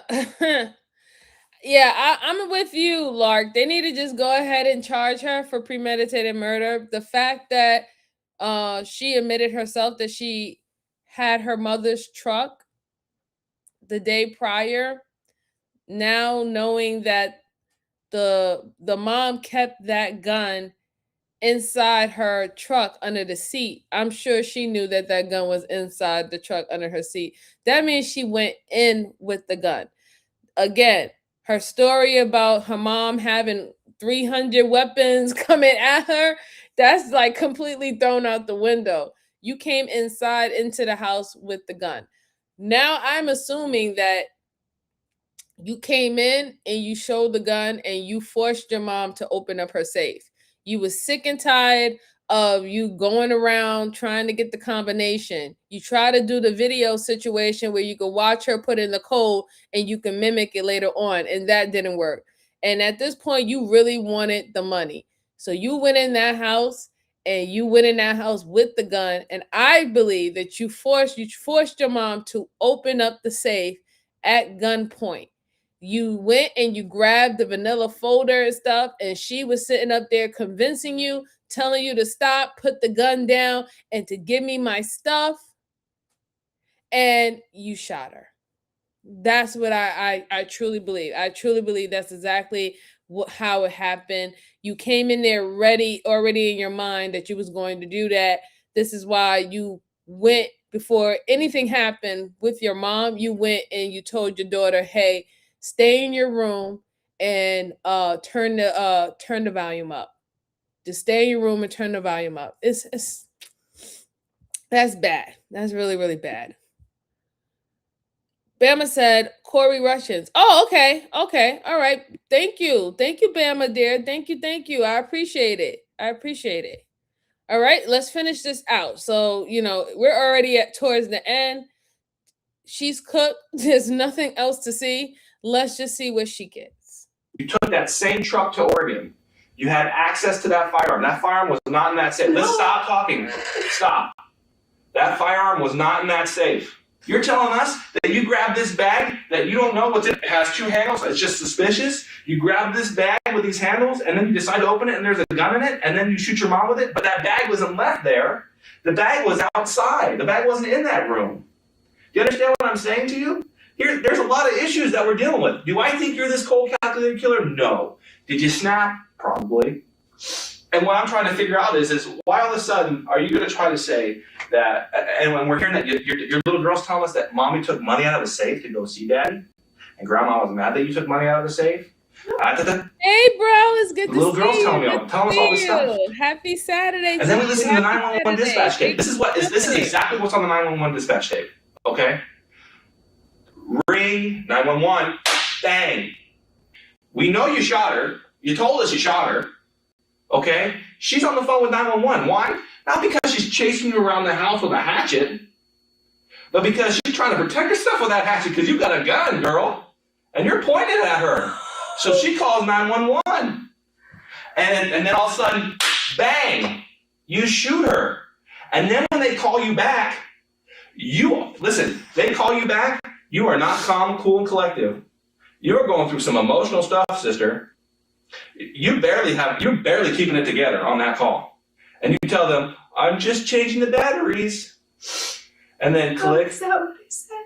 Okay. I couldn't remember. Is that what you said? Because you just killed your mom.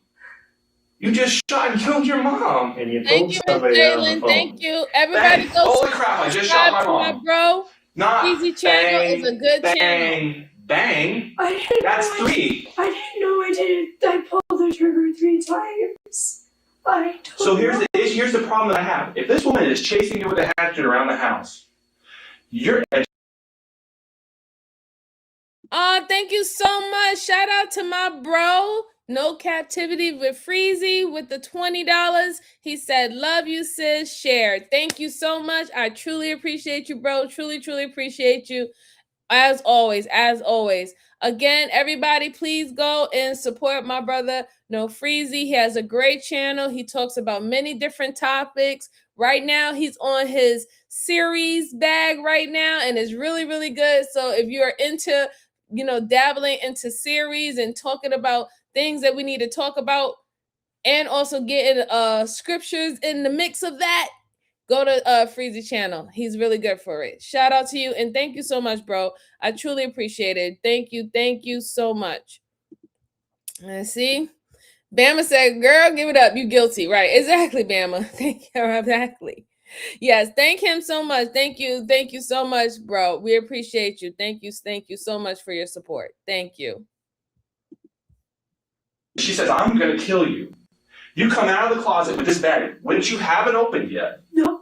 You might have to get out somewhere in the room where you say you pull out the gun. Big facts. Big do you facts. Toss the bag out into the hallway and then shoot her when she's coming in? Or do you manage to get out into the living area, then you pull the gun out and have this conversation, and then you shoot her and she falls into the room? No, sir. Because I'll be honest with you, no, we got the best. Listen, stop. We got the best crime scene team in the world coming into this. They're gonna come down, okay? That's fine. And if they find that you stood over your mom and popped her, no, I did not. What is that gonna look like? And if your mom was chasing you and she was scared, and if your mom truly was gonna kill you and she was chasing you, why would she call the police? If I'm gonna kill Brad, I'm not gonna call the police.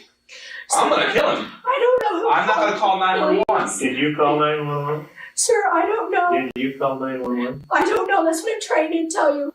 And I'll tell you what, I'm gonna go over and talk to him. Please talk to me because... Tasha, I would love to talk to you, but you just said you're lying to me. No, I'm not. At some point, you need to tell the truth. The evidence is going to tell the truth. And it will show I'm not lying. Well, did you murder your mother? No, I didn't. Why would I? Have you ever been Yes, diagnosed you did with murder a your mom. mental problem? What is she talking about? Bipolar? No. Have you ever used narcotics like meth or cocaine or anything like that? Do I really have to answer that? That's a yes. You don't have to answer anything, but I'll take that as a yes. Heck with it, we're being honest. Yes, I did when I was a kid. How long were you using meth when you were that age? Oh, I never used that. No, What did sir. you use? I used to do crack and coke every once in a while. I'm not going to find anything in your system other than the legal drugs that you're taking, correct? No, sir. In the end, Tasha was sentenced to 45 years in prison for murdering her mother. Her husband was charged with attempted murder for the incident that took place in the garage, but he would be found not guilty due to lack of evidence. What are your thoughts on this case? Was it murder or self-defense? Was her husband involved? Please share your thoughts in the comments below. Serve her right. You murdered your mom, and you murdered your mom because you're an addict. You got fed up with her, and you figured, I just need to get the money. I need to get my fix. And you literally set it up for you to be able to take your mom's life. The fact that you even did that while your daughter was in the house, and you told her to, raise her volume up while you're unaliving her mom in her own home. The fact that you was calling your father, who is obviously the ex-husband of your mom, asking him for the combination to get into the safe so you can get your mom's money. The fact that your mom had to let her neighbors know a week in advance that if anything happens to me, it's my daughter and her husband trying to take my life away. That's just crazy. I think 45 years is a good price for what she have done. She didn't care about her mom. She didn't even render any aid. And off that, it can't be an accident. Normally if you accidentally harm someone, you're very apologetic behind it. And she wasn't apologetic at all. If anything, it was more about what was me, what was my feelings. I'm the victim. She was coming at me. She was attacking me. She had 500 weapons in her hand, nunchucks and all that stuff like that. And I was just running from my life. That was her story. That was her story. And this is not a laughing matter. Yeah, but obviously I'm glad that they was able to dissect it and to realize that she was lying. And it made sense that, they did try to charge the husband because it was something that the mother said or stated to the neighbor, but there is no real proof on whether it was done intentionally or accidental, and especially the fact that the mom did not go to the hospital when the incident occurred, so she can tell the professionals, a nurse or anybody, even in triage, hey, this is what happened and this is what I believe how this happened, how this box of books supposedly just hit me out of my head out of nowhere. It just slides and hit. There's not no sliding roof in my garage. So there was no reason for that box to just tip over and hit me in the head. So someone had to actually do it. She didn't even get a chance to do that. But again, it can't necessarily be proven, so that's how he got off. But prayers to that woman and prayers to that young girl, right? Because now, she lost a grandmother. Now she lost a mom. And I don't know, the father seemed MIA as it is, so I don't know what to tell you about that. All right, so I do have another case for you guys. Go ahead and hit the like button for me. I truly appreciate it. It helps the channel, guys, okay? And also, if you don't like it, you can hit the down button. It still helps the channel, okay? Share this out to anyone who likes these type of immersive conversations, and we have them in the chat and going over these old cases. And if you have any cases, you could do like my trusty people that come in. They give me the names of the case, or they drop it down in the comment section. I put it in my trusty book, and it will be a day that we will go over those cases that you want to review. I have a long list. I'm trying to work through the list as it goes along, but bear with me. All right. So the next case that I have for you good folks, is about a psycho killer, right? So it's a woman this time. Psycho killer realizes her life is over. Again, this is the first time me seeing this, so we're going to be reviewing it together. And it seemed very interesting, so let me go ahead and pull up my screen, and we can get into it. We can definitely get into it. All right, I hope you guys can see it. And here we go. Licia never asked why she was being detained or why she was brought to the police department for an interview. She never asked why her clothing was taken or why she was put into jail clothes. She just sat quietly in a chair, waiting for a detective to enter the room. So, you have not been charged with anything, okay? But I am going to advise you of your rights. Okay. Do you understand all those? Yes. Okay. All right. Do you know why you're here right now? I know Becca's looking for Skip. Okay. And who is Skip to you? Skip's my father, biological father. Biological father? Okay. Do you call him Skip or do you call him Dad? I call him Skip. When was the last time you saw Skip? I was going to say yesterday afternoon. Where did you see him? At the house. At the house. Mm-hmm. The body of Licia's father, Skip, was found lying at the bottom of his basement stairs, covered in stab wounds. When the police initially spoke with Licia about her missing father, they noticed blood on her shirt, so they detained her, brought her down to the local police department, removed her clothing as evidence, and put her into an interrogation room. Did you go somewhere? Did he go somewhere? Or Both. We got together about 9:15. We went to breakfast. Where'd you go to breakfast? Perkins. So was it just two of you who went to Perkins? Mm-hmm. Okay. Then what happened? We went back to the house. We continued our conversation. We watched some news. We watched a concert. I moved some stuff into the house. He left. He left with a friend. He said they were going to hang out. They were going to have some drinks, and that's it. I didn't ask specifically where. I didn't ask who. Are you working currently? No, I'm not. Okay. So you said you were moving, tonight was your first night, you're moving into the house. Mm-hmm. you're gonna live with Skip and Bev? Skip and Bev is down in Daphne, Alabama right now, and she's looking at houses for them to move into. Okay. So I was going to lease the house that they currently have. Okay. That's what Skip and we had discussed. Were you close with your dad? No, it's off and on. It's like it ebbs and it flows. Our relationship is different. Our personalities clash sometimes. Skip is my biological father, and after a short period of time. Okay, so off the bat, a couple things that just like threw up in my head. First thing first, she never asked why she was being detained. Second thing, she went completely willingly, follow everything. Mind you, it's not that really nothing bad about that, but someone who's concerned about why they're being, detained and why are their clothes being taken and stuff like that, they were asked that question. The fact that she didn't even ask that question, I don't know. I'm sure she kind of understands that something's going on with her father, right? Like he can be dead or he's missing. Even that, she's not even asking any questions about that. Like, does this have something to do with my dad or anything? She's not saying anything of that sort.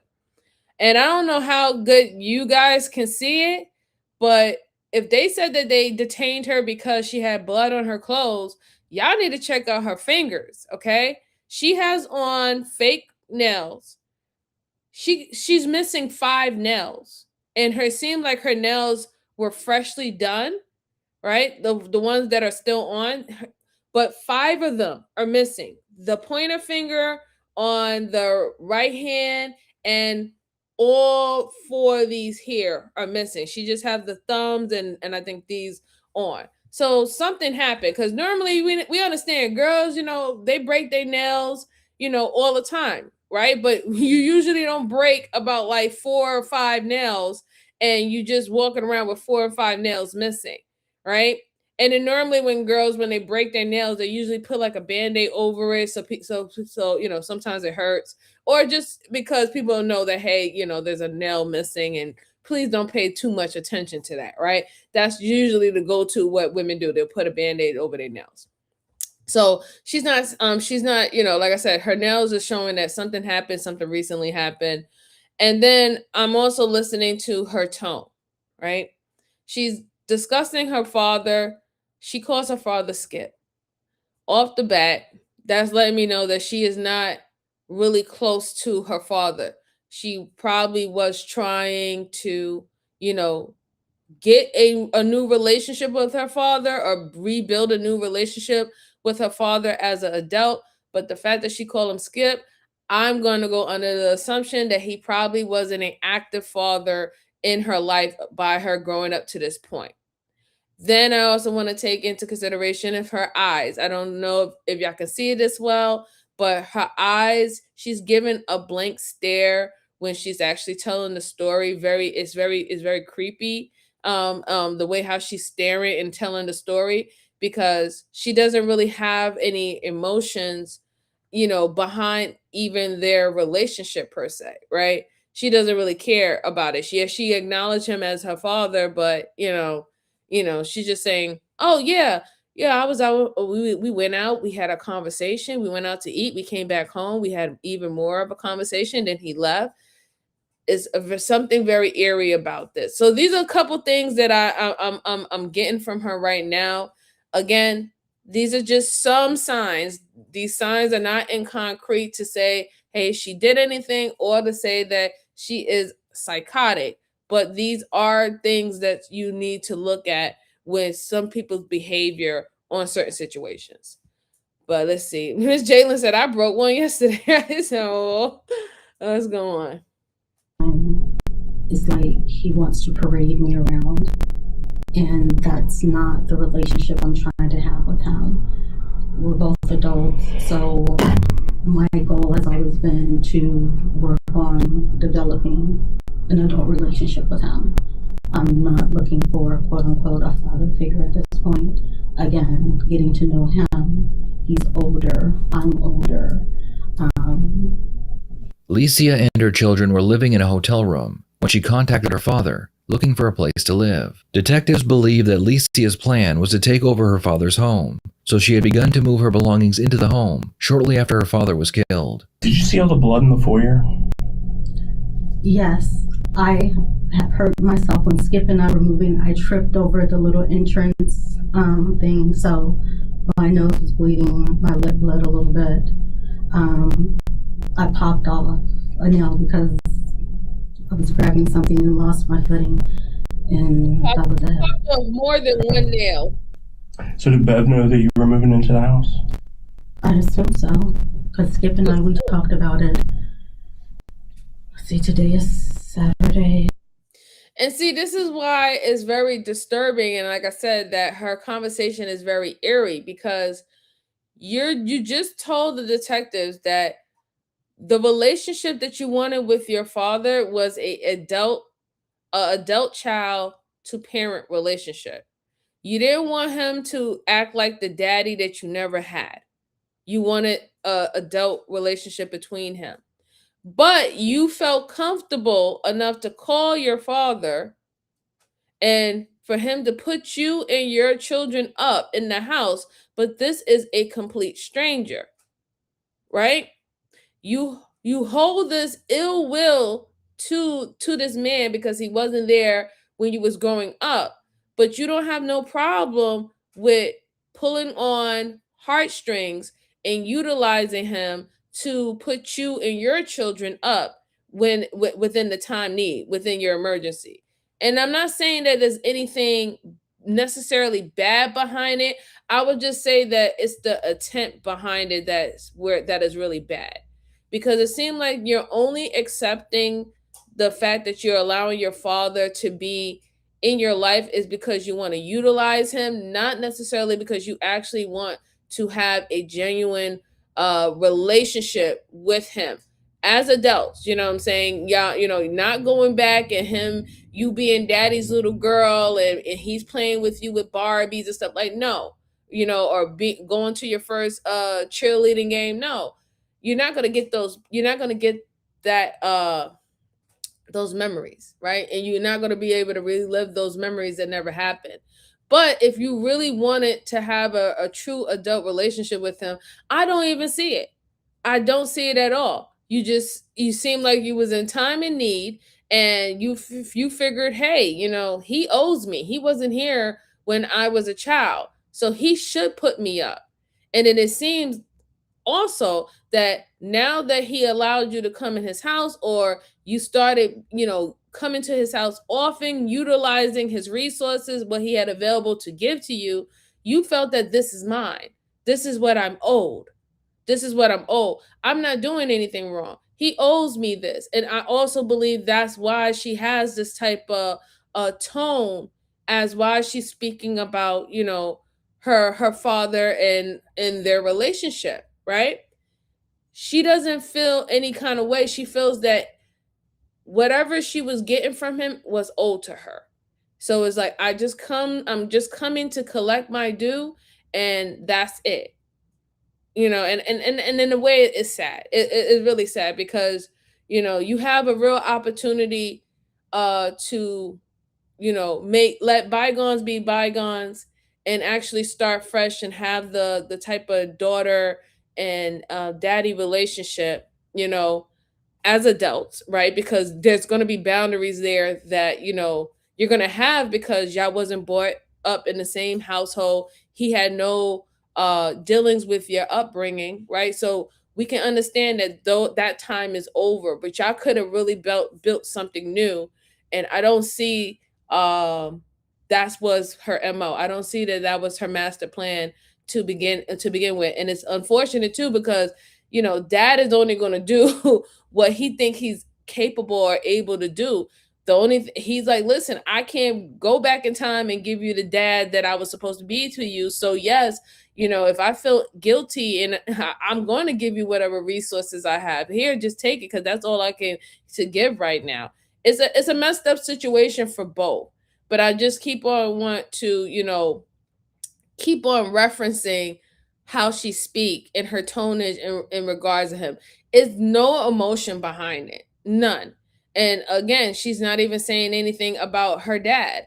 Like, oh my God, I was just trying to start this relationship with my father. I didn't have him for my whole entire life, and now I get him as an adult and something happened to him. This is unfair. Like, you would even show emotions about that if your true intentions of trying to reconcile with your father, your absentee father, was actually honest and really you really wanted to genuinely have a relationship with them. I don't think that she wanted that whatsoever. But let's go on. So he and I discussed it either last Wednesday or last Thursday. So when did you and Skip start talking about this house deal?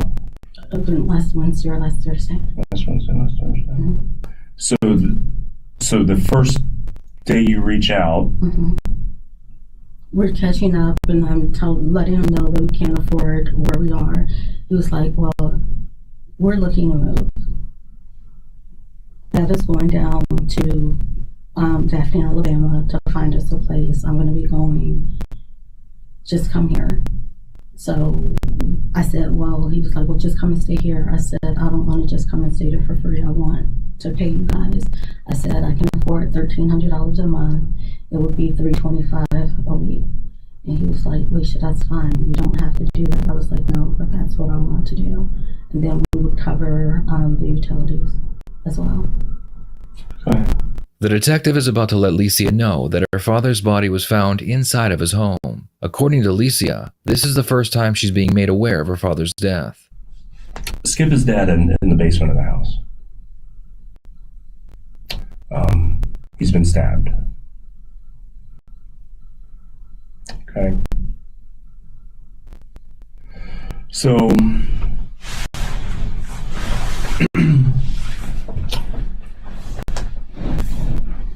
how do you think that happened? I don't know how that happened.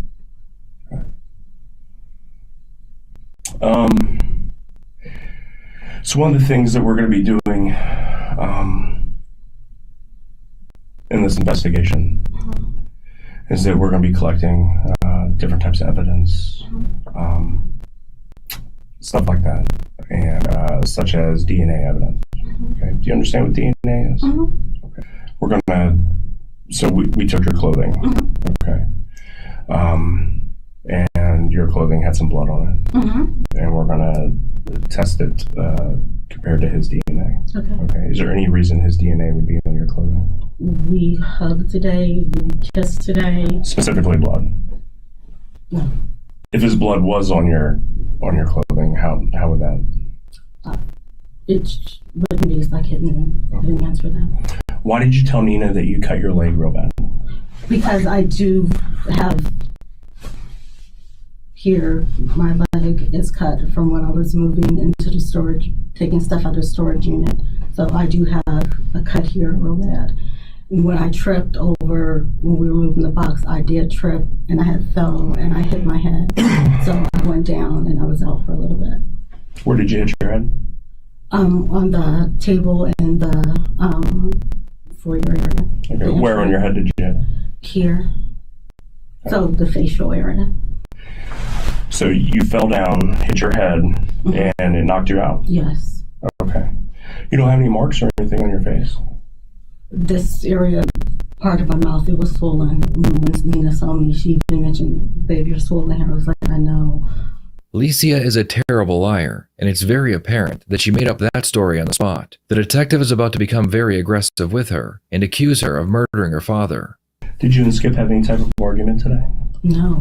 We had a great day. Lots of catching up. Again, going over medical history. We watched the news together. We watched a jazz concert together. We talked about the Essence Festival. We talked about JD. So far, the evidence that we've gathered, I'll just let you know, we're doing a search warrant on the house. We're doing a search warrant on your hotel room, and we're getting search warrants on your 2 storage units. We're also getting a search warrant for your body, which means that we are going to take DNA samples from your nails, from your body. We're going to photograph your body. Okay? I just want you to know that that is what is currently happening and what will happen. Okay? There's also several cameras on Crest Road. We're on Raphael Road, on Raphael there. Okay? All right. We're going to be able to corroborate or not corroborate certain things that you're saying. I've already caught you in several lies. Okay? Nina, in particular, said that when at 5:30 today, you told her that you guys were moving into this house and that your father and Bev had flown to Florida. Okay? Bev had already flown and I took her to the airport. Right. But specifically, you told Nina that your father had flown as well. Okay? I'm sure you've done ultimately, I believe, as well as my partners who are currently out there processing the scene and doing the search warrants, that you killed your father today. Okay? That you stabbed him to death. And the evidence is backing that up as we speak. Now, there's many reasons why these things happen. Okay? I don't know what he did to you. Maybe he deserved it. I don't know. But you did stab your father today in that house. You did kill your father. You did drag him down the steps. If an innocent person was accused of killing their father, they wouldn't just sit quietly in a chair. You would see emotional reactions like shock and disbelief, followed by fear and confusion, and then anger. Watch how Licia denies this accusation. The reason... Yeah, she's creeping me out. She's really, really creeping me out because she doesn't even have any type of emotional response to the fact of hearing that her father was murdered and that he was found in the house that she was supposedly moving into. And like, even when she made it seem like that was the first time that she heard that anything happened to her father, did she say anything? Did she just stood quiet? She shook her head 1, 2, 3 times and she went right back to the conversation like it was nothing. And she is, to me personally, she is showing psycho vibes. She's really giving off psycho vibes. Like, I don't even think that she believes that, she killed a person, let alone her father. I don't even think she even believes that, because she doesn't have any emotion that this man is gone. So I don't believe that she even had those conversations that she said that she had with her father prior to this. Her saying that they was watching the news, talking about the Essence Festival and all. I don't buy that one bit. I don't buy that one bit because she doesn't have any emotional reaction to this man being gone. But you want the detectives to believe that y'all was having a social connection earlier on in the day. If I was to hear, knock on wood, if I was to hear one of my fellow coworkers, something was to happen to them right now, I would be on the floor bawling. On the floor bawling. The fact that if it would be someone that I even worked with yesterday, I'm like, oh my God, I was just speaking to that person. Oh my God, I was just on the phone with that person. Oh my God, I was just on the chat with that person. I can't believe it. I would just be like, I would be so shocked. I'd be like, oh my God. She's talking about her father that she said that she spent the whole day with. And they was doing all this, social activities together and talking, about health and wealth and essence and all the stuff like that. But you're showing no actual emotional reaction to this man being no longer alive. And then now from the detectives describing what state he was in and what have happened to this body, and you're not showing any emotions. That's very scary. Very, very scary. Miss J said the father touched her. I don't think the father touched her. She wasn't raised by him. She wasn't raised by him. I believe that she has anger, undealt anger and hostility towards a absentee father. I believe that she was at her wit's end where she needed a place to stay. I believe that she decided to utilize her father by rekindling a relationship with them, or making him believe that they are rekindling a relationship with them. And I think at the point she was like, well, I need the house. I don't necessarily need him. Right. And she kind of led with that when she said that, the type of relationship that she wanted with her father was not a daughter and father relationship. She wanted a adult relationship with him. So that off the bat lets me know that, you wanted to deal with your father as if you was dealing with a regular strange man out in the street or an acquaintance. You didn't want to deal with him as he is your blood father, that kind of family kindred connection. You wasn't trying to go there with him. You never looked at him in that way, and you still didn't look at him in that way when you got connected with him. And she also kind of solidified that in my head when she said that she offered to pay a $1,300 a month in I guess in rent, and she would pay also the utilities as well. That kind of hint that this is business. This is not, oh, I'm looking out for my family or I'm looking out for my daughter. No, no, no, no. This is business. I need this home.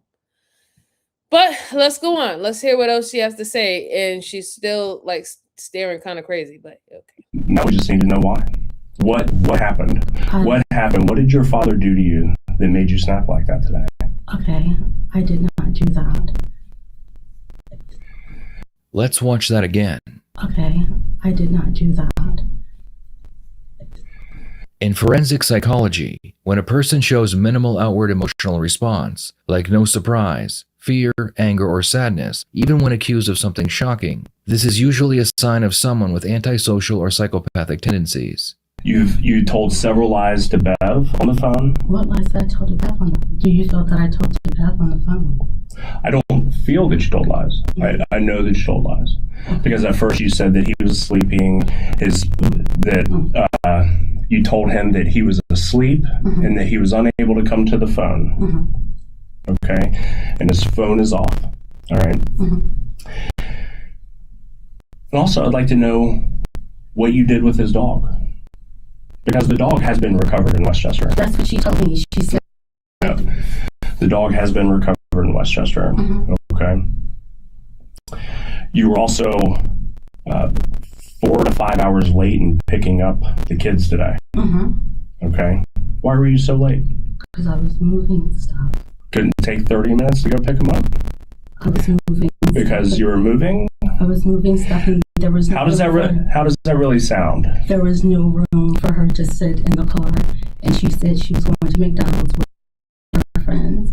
I said, "You just gonna be okay?" She was like, "Oh yeah, that's fine. I'll just call you when I'm ready."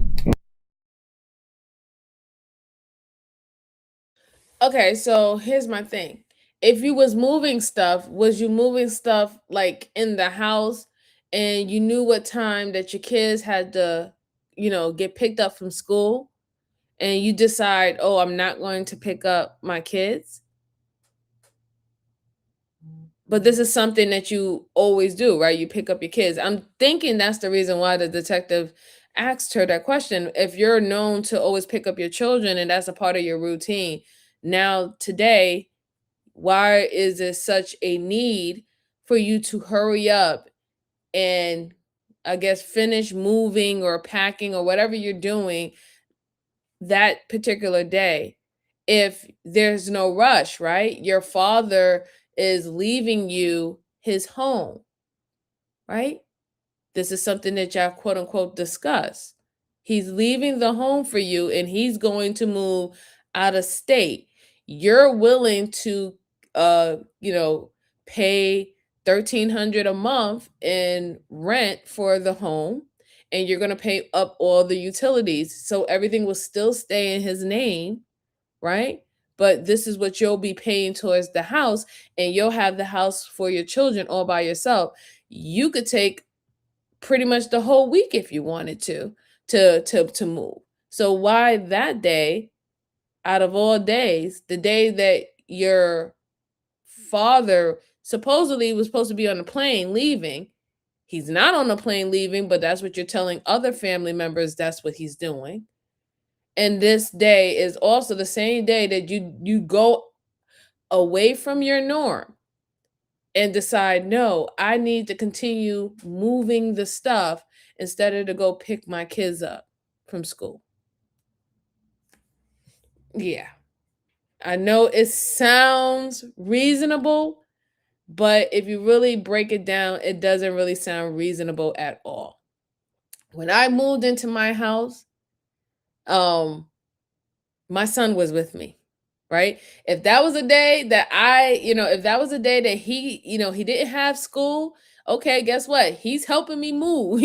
My kid, that's the whole point. We're moving into something, you're going to help me move, whatever not. And if he's at school, and if I'm doing anything in the house, guess what? I know what time my son gets off of school. If I got to go drive and pick him up, I'm going to go drive and pick him up. Everything else is going to have to wait. So it gives off you had to take care of something that was more important than you dealing with your kids and doing your regular activities. So that's what makes them believe that it had to be this situation, what happened with your father, that you had to quote unquote focus on that and could not focus on your children. That's what it makes them believe. But let's go on. Okay. That isn't even close to what she told me. Isn't even remotely close. That's exactly what our conversation was.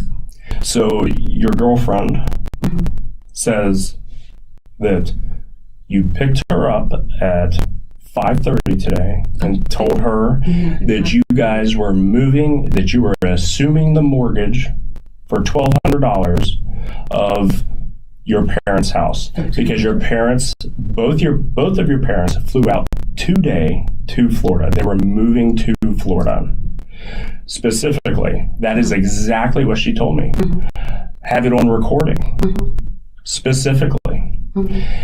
So you tell your girlfriend that your father is in Florida, when in fact he is wrapped in blankets, stabbed to death in the basement of the house that you are saying that you are assuming, when Bev says that they are not moving and that you are not moving into their house.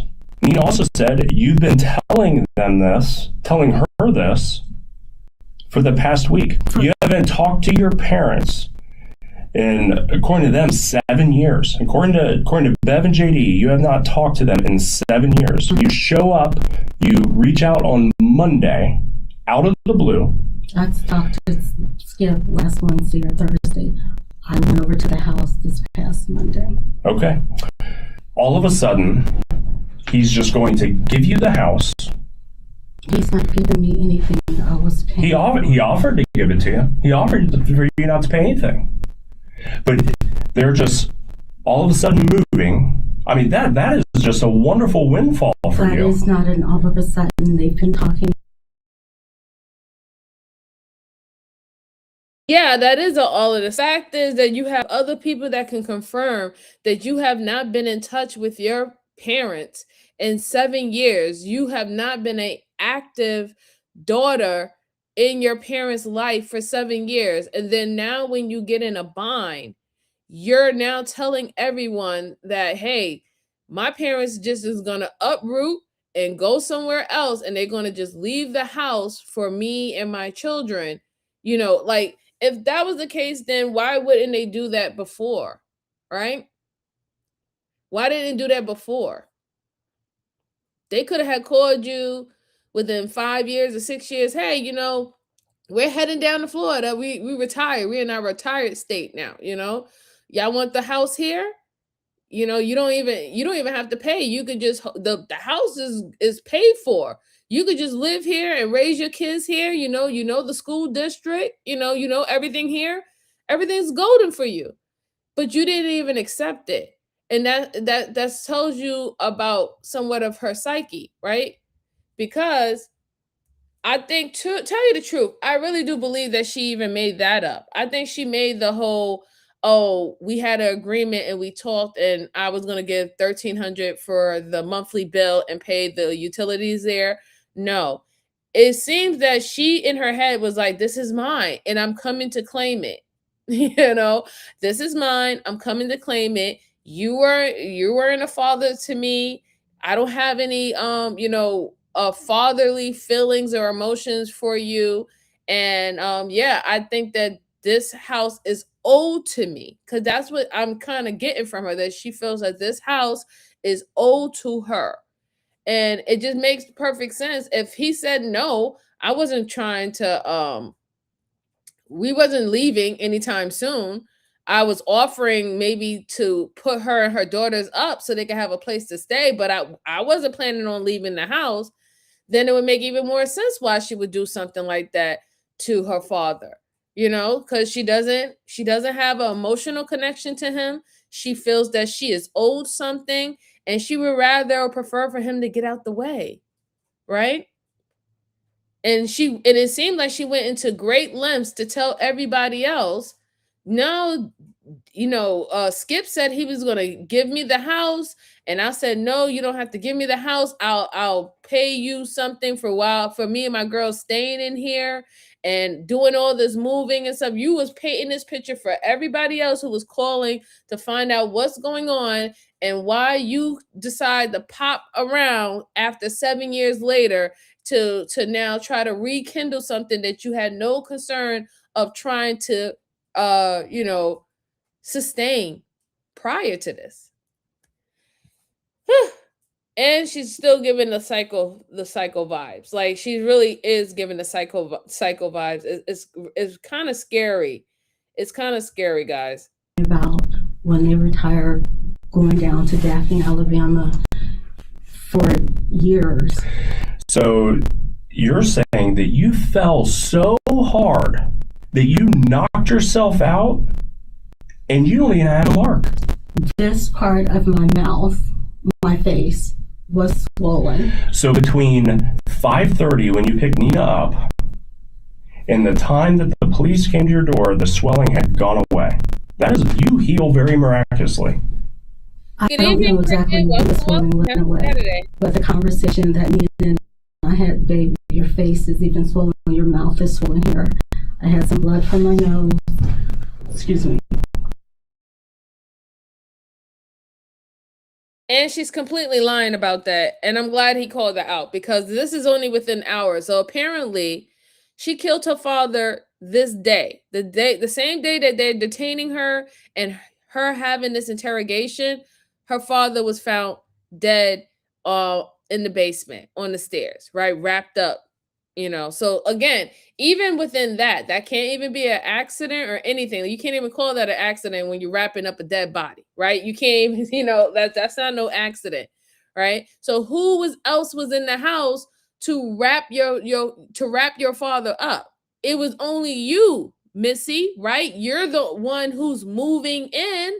You're the one who couldn't stop what she was doing to pick up her kids from school, right? Because you was moving and you had so much stuff that needed to get in the house that there wasn't no room for the kids to get in the car, right? So it was only you. And then you told other family members when they were calling and asking, hey, where's Skip? And what you said, he was already on the plane. So why would you tell someone that he's already on the plane? Why would you lie and say that? You think that they can't confirm? You think that they're not going to check and see if a ticket was bought? Did someone check in at the airline with his same name? You think that those things are not going to happen? And then now you're talking about you You're talking about you getting you fell by moving boxes and you hit yourself on some table, but you said you hit your head. Now is I hit my jaw. Your jaw don't look swollen. It don't look like nothing happened to it. You don't even see a reddish tint of irritation to your jaw. You're not talking like your jaw hurts, right? You're talking very clear, fine. You didn't go get any medical attention, attention to your jaw or cracking your jaw. You said that your nose was bleeding. I don't even see that your nose was bleeding. Like, all these things is showing that you're lying. It doesn't make any sense. And then all this is supposed to have happened early on in the day. So this is all a couple of hours. If you did that today, the whole hitting yourself, you're bleeding, and that was the excuse or the reason why you had blood on your sweater, then why we don't see any of the physical signs that you fell and hit your head or hit your jaw or hit your nose? You don't, within hours? Like, man, listen, if I was to bang my arm on my table right now, as dark skinned as I am, you're going to see a black and blue. It's going to be red at first. It's going to be sore to the touch. And then it's going to turn black and blue when it's starting to heal. She don't even have that. There's nothing going on with her. Nothing at all. She seems perfectly fine. Perfectly fine. This is bad. This is really, really bad. And I hate to say this, but she is quite dangerous. She's quite dangerous because she really believes in her mind that everything makes perfect sense. She has an answer to everything, right? A comeback to everything. And she's not saying any emotion. She's still not showing any forms of emotion. I'm wondering if the detectives is going to go a little bit more harder on her, and they're going to start referencing the time that she might have to serve, or if this is going to be viewed as premeditated murder, right? That she committed. I'm wondering if she starts to feel that the heat is on and that, that the walls is closing in. Would we start to get an emotion out of her? Will we start to feel the emotion out of her if she feels that her neck is on the line?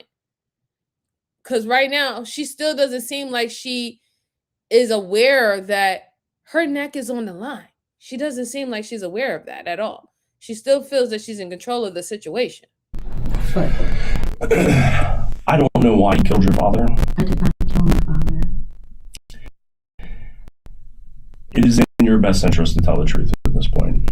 I did not kill my father. I had no reason to kill him. Well, then who did kill your father? I can't answer that question because I don't know. Alicia is about to explain that the first time she heard about her father's death was when the detective told her. This is very confusing because it means that she was detained, brought to the police department. Her clothing was removed, and during that entire time, she never asked what was going on. I heard that when you sat here and you said that.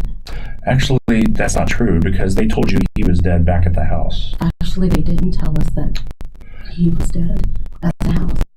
No one mentioned that. Sergeant Aaron said he was dead. So the police come to your house. They said that they come to the house, they place you in handcuffs, and you don't ask any questions? I would. Because, I mean, if the police came to my house late at night, walked around my house, and placed me in handcuffs, I would probably have a question or two. I did ask questions. They said they were looking around.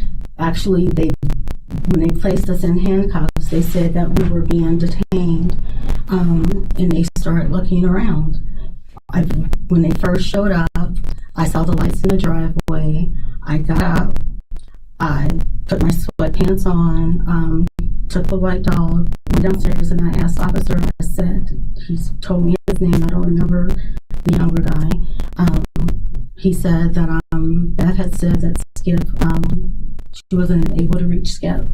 Why did you lie about your father's whereabouts? I didn't lie about my father's whereabouts. You said he was asleep. Oh, okay. To Beth, because he wasn't there, and I did not want her being upset with him because he wasn't there, and I told her that. And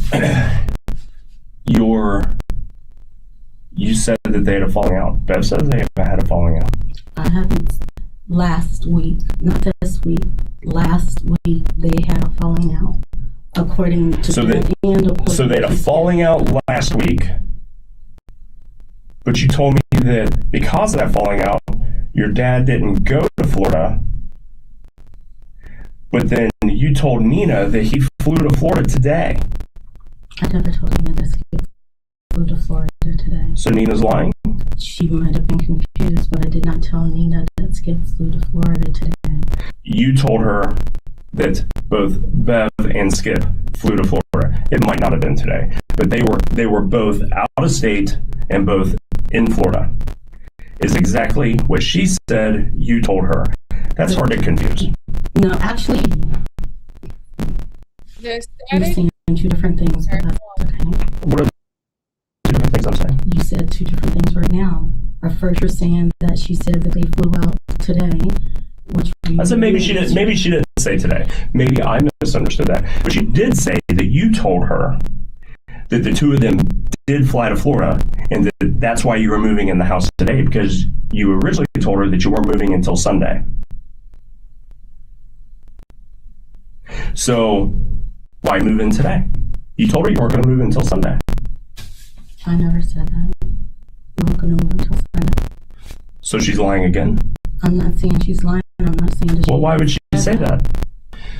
So when we test all the blood that is in the foyer, and it's not your blood and it's his blood, what is... I can't explain his blood. I can explain my blood. I can't explain his blood. You realize your phone tracks everywhere you go. Yeah, I don't know why it's a staticky. We're not having a storm today, hopefully, because we have storms all the time. So I don't know why is it getting a little staticky. It's okay on my end. I just figured let me just talk a little bit. Maybe it will correct itself. But yeah, she's getting caught in a lot of stuff. Beth, I guess, is the wife or her mom, right? And she told her mom that he was asleep. So one person you're telling your mom, you're telling your mom or you're telling Beth that he's asleep. The next person, I guess her name was Nate or something, or Nan, whatever. Now you're telling them, oh yeah, they're flying now, they're out. But you just told the detectives that the reason why they're not flying out to Florida is because of an argument that they had the week prior. And then they speak to both of the women, and both of the women are telling you that, hey, she said that they were on a flight. Beth said she ain't never have an argument with him, and we weren't planning on going to Florida next week. I don't know what to tell you. So even if we scratch all that, right? Because we all know that that's he say, she say, and that's how it's going to look in the courts. It's going to be her word against her word, right? So we're going to leave that out. Let's just look at the facts. The facts is that your father was found in his house, rolled up in I guess covers, comforters, garbage can, whatever. He was rolled up. He was stabbed numerous of times, and he's at the bottom of the stairs of your basement. Let's look at the other fact. You was supposed to be moving in on Sunday. You decided that you was moving in today. You wouldn't even go pick up your child because you said that there was too much stuff in the car, so it wasn't no room for her to sit. So you just told her to go hang out at McDonald's with her friends and all that stuff. And even your own child said that that's a lie. Your own child said that that was a lie, right? You said that you fell and you was unconscious. Normally, if you fall and you hit your head and you're unconscious, you have a lump, you have a swelling or something on the top of your head, on your temple, your jaw, whatever. You're gonna find some type of sign that you had blunt force trauma, done to your head. You don't show any signs of that. You're showing all cognitive thought. You're speaking eloquently, if you want to say that. I don't consider her eloquent, but she is speaking eloquently, right? We can't deny that. She's speaking fine. So again, this all happened within a couple of hours right now. You telling me you was in the house the whole entire time and you was moving and you didn't go and check to see where Skip was. You didn't go to see if he was okay. You sat up there and you lied to Beth and said that, yeah, he's sleeping, but I'm moving. You're moving in earlier than when you were supposed to move in, like I guess 2 or 3 days earlier than when you were supposed to move in. And all of this transpired within 24 hours. And now you're sitting in front of these detectives. They came to the house. They detained you and your daughter, I think, or who else? I think it was the daughter.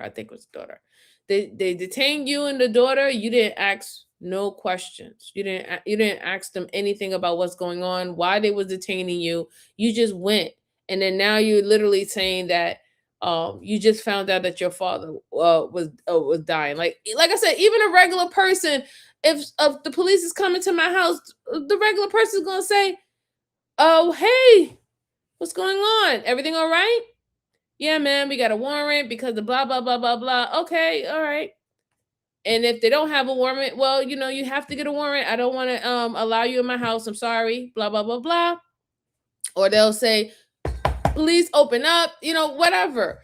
But you didn't ask any questions. Why would you just allow them to detain you for no reason, no given reason whatsoever? Why, that doesn't make any sense. And then if that's the case, if you felt that you did nothing wrong and this was absurd, why they took your clothes and they're doing all this stuff, this whole entire time you could have asked for a lawyer. Like, I don't know what the fuck is going on. I don't know why y'all guys got me down here and y'all gonna get sued. I'm not speaking to no one. Get me a lawyer. And that's the end of it. You won't even do that. And that tells me a lot about your pathology, right? It tells me a lot about your pathology because you don't think you have to worry about anything because you really don't believe that you did anything wrong. Even though everything is lining up, that you're withholding information, that you're lying to other people around you about the situation, and also whether if you was given the home or not, you still don't think that you did anything wrong. And this is why you can sit there with a blank face, a blank stare, and very calm about this situation, about a murder. And this is your father. This is your father. We have to keep that in mind. This is your father. Hey, Sebastian, how are you? It's good to see you. Good to see you. Happy Saturday. Happy Saturday to you. He says she is definitely lying through her teeth. Yes, she is. She's definitely lying. And quite frankly, she's quite scary. She is quite scary to be operating, to be able to keep her composure in that way. See, I don't know. Like, there's a lot of people who be talking about they be wanting women to be stoic, right? Yeah. Let's go on. And we're going to get that as well. Okay. The detective looks at Licia's hands and he notices that a few of her fake nails are missing. So you're carrying stuff and it, with such force, it rips off your nails as well as part of your actual real nail. today? No, part of my real No, nails. I'm talking about the ones that are... Because my nails are almost as long as my tip. And what happened, it lifted. And when it came off, it pulled my nail off, because when you do gels, your nails are attached to them, especially when they grow out like this. So if I were to hit my nail right now, my real nail will come off with my tip. That's just what happens. So your father was stabbed in the throat. Shout out to you. Happy Saturday. Okay, he has a huge puncture. Thank you so much for the $5. I truly that would create a lot of blood loss. I truly appreciate it. Once again, we see no emotion as the detective tells Licia the horrifying details of her father's murder. I know you tried to clean up all the blood in the foyer, but it gets down in the cracks of the wood. It's actually all over the walls. You missed a lot of spots. I only cleaned up. So, because you haven't said that he was bleeding at all. You just said you were bleeding. So... For when I was bleeding, yes. Right. I didn't know that Skip was bleeding. Well, he had a hole in his throat. You just told me that. You knew he had a hole in his throat because you put it there. No, I did not. No, I did not. I did not know that Skip was hurt. Skip was injured until you sat here and told me this when we were talking a few minutes ago. Hold on. So, listen to the story that you're telling. Mm-hmm. You have told Nina that your father is in Florida. Per what she's saying, mm-hmm. You tell your stepmother that he's asleep. His phone is off. No one is answering the house phone. When I heard the house phone... There is blood everywhere. You have injuries yourself. From moving, yes. And your father is dead in the basement,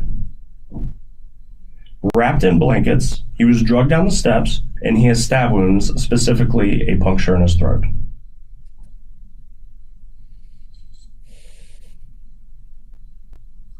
So you lie to several people. You're trying to cover your lies, and your father is stabbed to death in the basement. I'm not trying to cover any lies. When Bev sent me a message, can you have Skip call me? I called her back. I said, Bev, I'm going to be honest with you. Skip is not here. Where did he go? He left with a friend. He said... Who's the friend? I don't know. Male or female? Female. What kind of car? Right, exactly. It was a black Toyota. I can't tell you the model. It was like a sedan. That's all that I know. So when I checked the doorbell camera of the next door neighbor,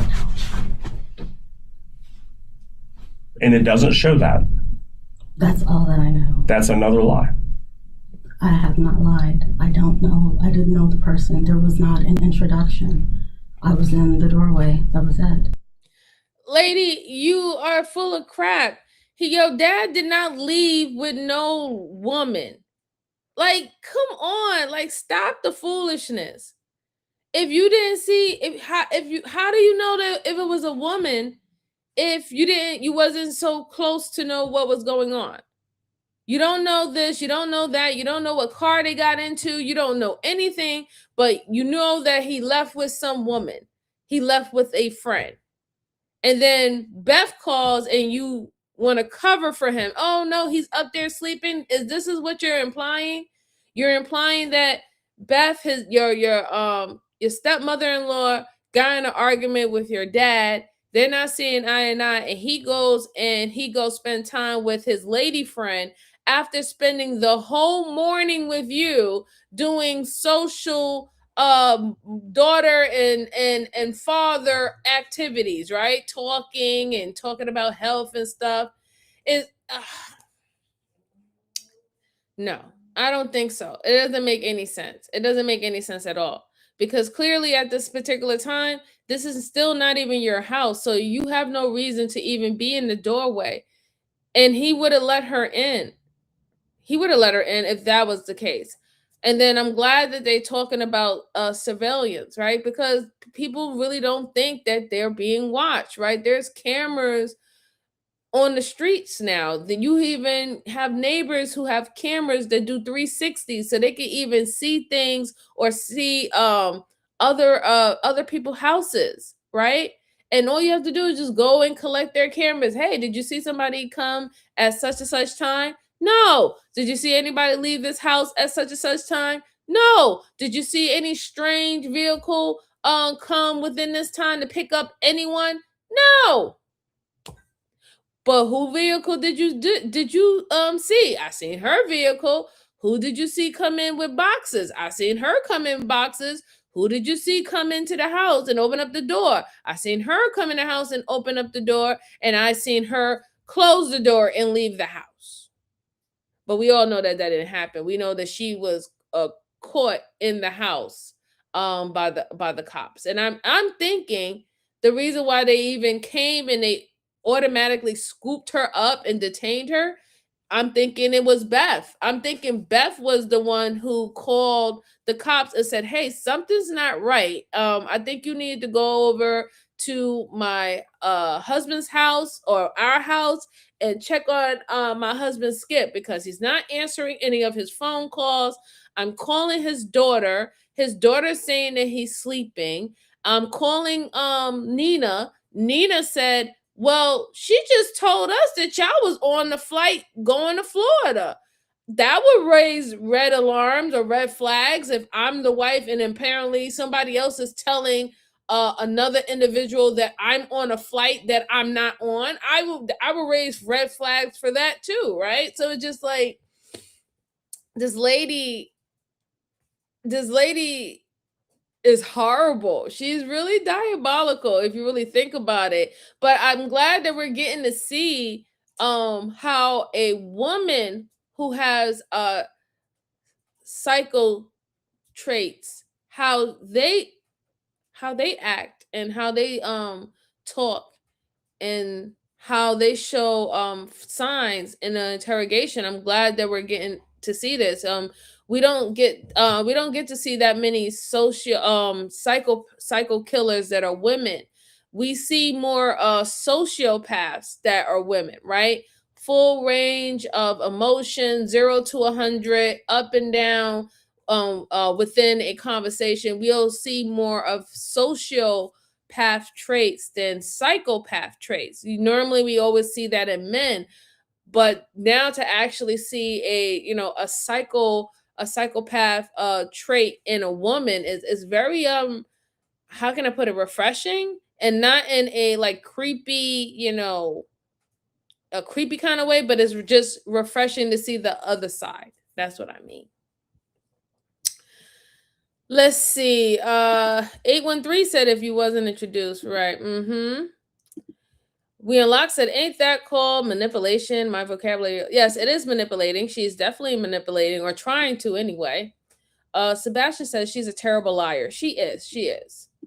813 said, moving stuff in the house, but you don't speak to someone pulling up. Right. That doesn't make any sense. You're moving in the house, but you don't see any blood, right? You don't see no blood. You don't see anything. The only blood that you know is supposedly that came from your nose, from the supposedly you hit your head while you tripped and you was moving boxes that knocked off not one but 5 other fingernails. This fall was so hard that not only did it crack your jaw or bruise your jaw, it made your nose bleed, and it knocked off 5 or 6 fingernails all at once. You were unconscious. According to you, you was unconscious, but you was able to come to within, I don't know what, 30 minutes, 45 minutes. You didn't decide to give yourself any aid. I don't see your hand wrapped. You didn't try to wrap your fingers or anything.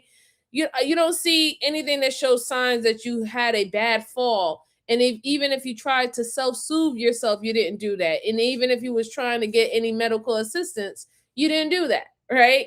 But your father, your poor papa, he's all stabbed up, rolled up, and being dragged downstairs, violating his body.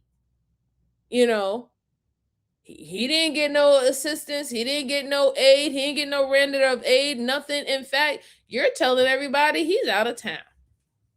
That's terrible.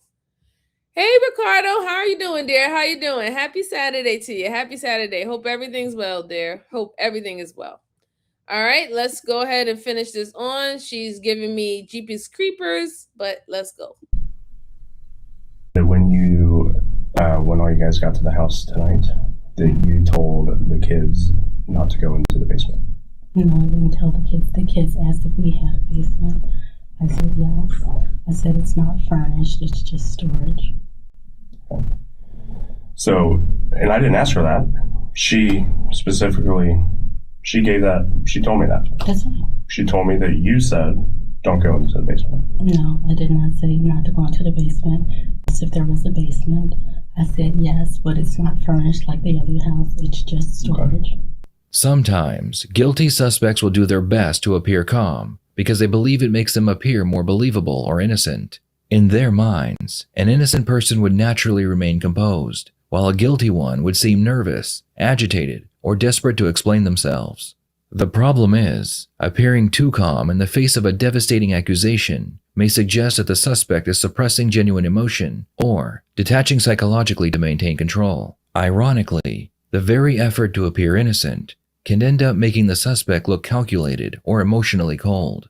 Well, then why did you tell Nina that your dad was in Florida? Because originally he was going to go with Bev. He decided he was not going to go. So why? And I thought that Bev had flew into Florida. But you knew he wasn't in Florida. You knew he was here. We didn't speak on that yesterday, not today. Why were you late picking up the kids today? Yesterday? From school? I thought she wasn't getting out until 1:30, so that's why I was late. And so you were moving stuff the entire time until you went and picked her up? Not the entire time, because I was with Skip for part of the time. Okay. You said Skip was helping you move stuff in? Stuff downstairs, yes. The detective shows her a screenshot from a camera a few miles from her father's home. This proves she is lying about spending the entire day unloading her possessions. Licia does what she does best, and she calmly denies the picture is her. You're having trouble keeping all your lies straight. No, I have not lied about anything. You lied about many things. No. I told Bev that Skip was asleep because I didn't want her upset with Skip. He had gone out. He wasn't back. No, you lied because you had killed Skip and he was at the basement steps. No, that you had stabbed him in the neck. No, I did not. Okay? I want a lawyer now. Let's not talk anymore because you're trying to get me to say something that I did not do. And I didn't. Okay. All right. As we see in similar cases, Licia was initially charged with first-degree murder, but she would accept a plea deal from the prosecution. Licia was sentenced to 15 years in prison for murdering her father so she could move into his home. What are your thoughts on this sentence? Was it more or less than she deserved? Please share your thoughts in the comments below. Okay, so she got 15 years because she took a plea deal. And I knew that eventually that she was going to feel the heat and they were starting to bring out more evidence. And when she realized that her lies were not sticking, her calm demeanor wasn't working, she was not in control of the situation, what did she do? The first thing that she said is, you know what, this is done and I want a lawyer, right? Now, my thing is, if you were really about that life, you should have said, I wanted a lawyer from the get-go, but you didn't. And this goes back to her having psycho vibes. Some psycho killers and psychopaths, they have a ego problem, right? A lot of the times when they do harm to people or harm to animals and things of that sort, it's all about a sense of control, and they have detached themselves emotionally to their victims, right? And they're kind of like dissecting them inside and out knowing how they twerk, knowing how they move and everything like that, or how they react. This is how they study and observe their victims. And they have an ego about them because they're very calculated in everything that they do naturally, that they really do believe that they are the brightest crayon in the crayon box. And she, she exemplified that to the T about her ego and how she felt that she was really control of the situation. Everything made sense. She even called the other people who they spoke to. Well, she didn't say that they were liars, but she said that I didn't say that. And that was even strategic in her way too, because the first thing normally what people would do is that person is lying. I don't know why that person is lying on me or saying that. She strategically didn't use that verbiage, right? Because she figured that if she was to call them a liar, right, that she was hiding something even more, that she wants them to focus on them and not focus on me. That's what most liars do, right? Focus over here, don't pay attention to what I'm doing. So she feels that her best strategy is I'm not going to demonize anyone in this situation.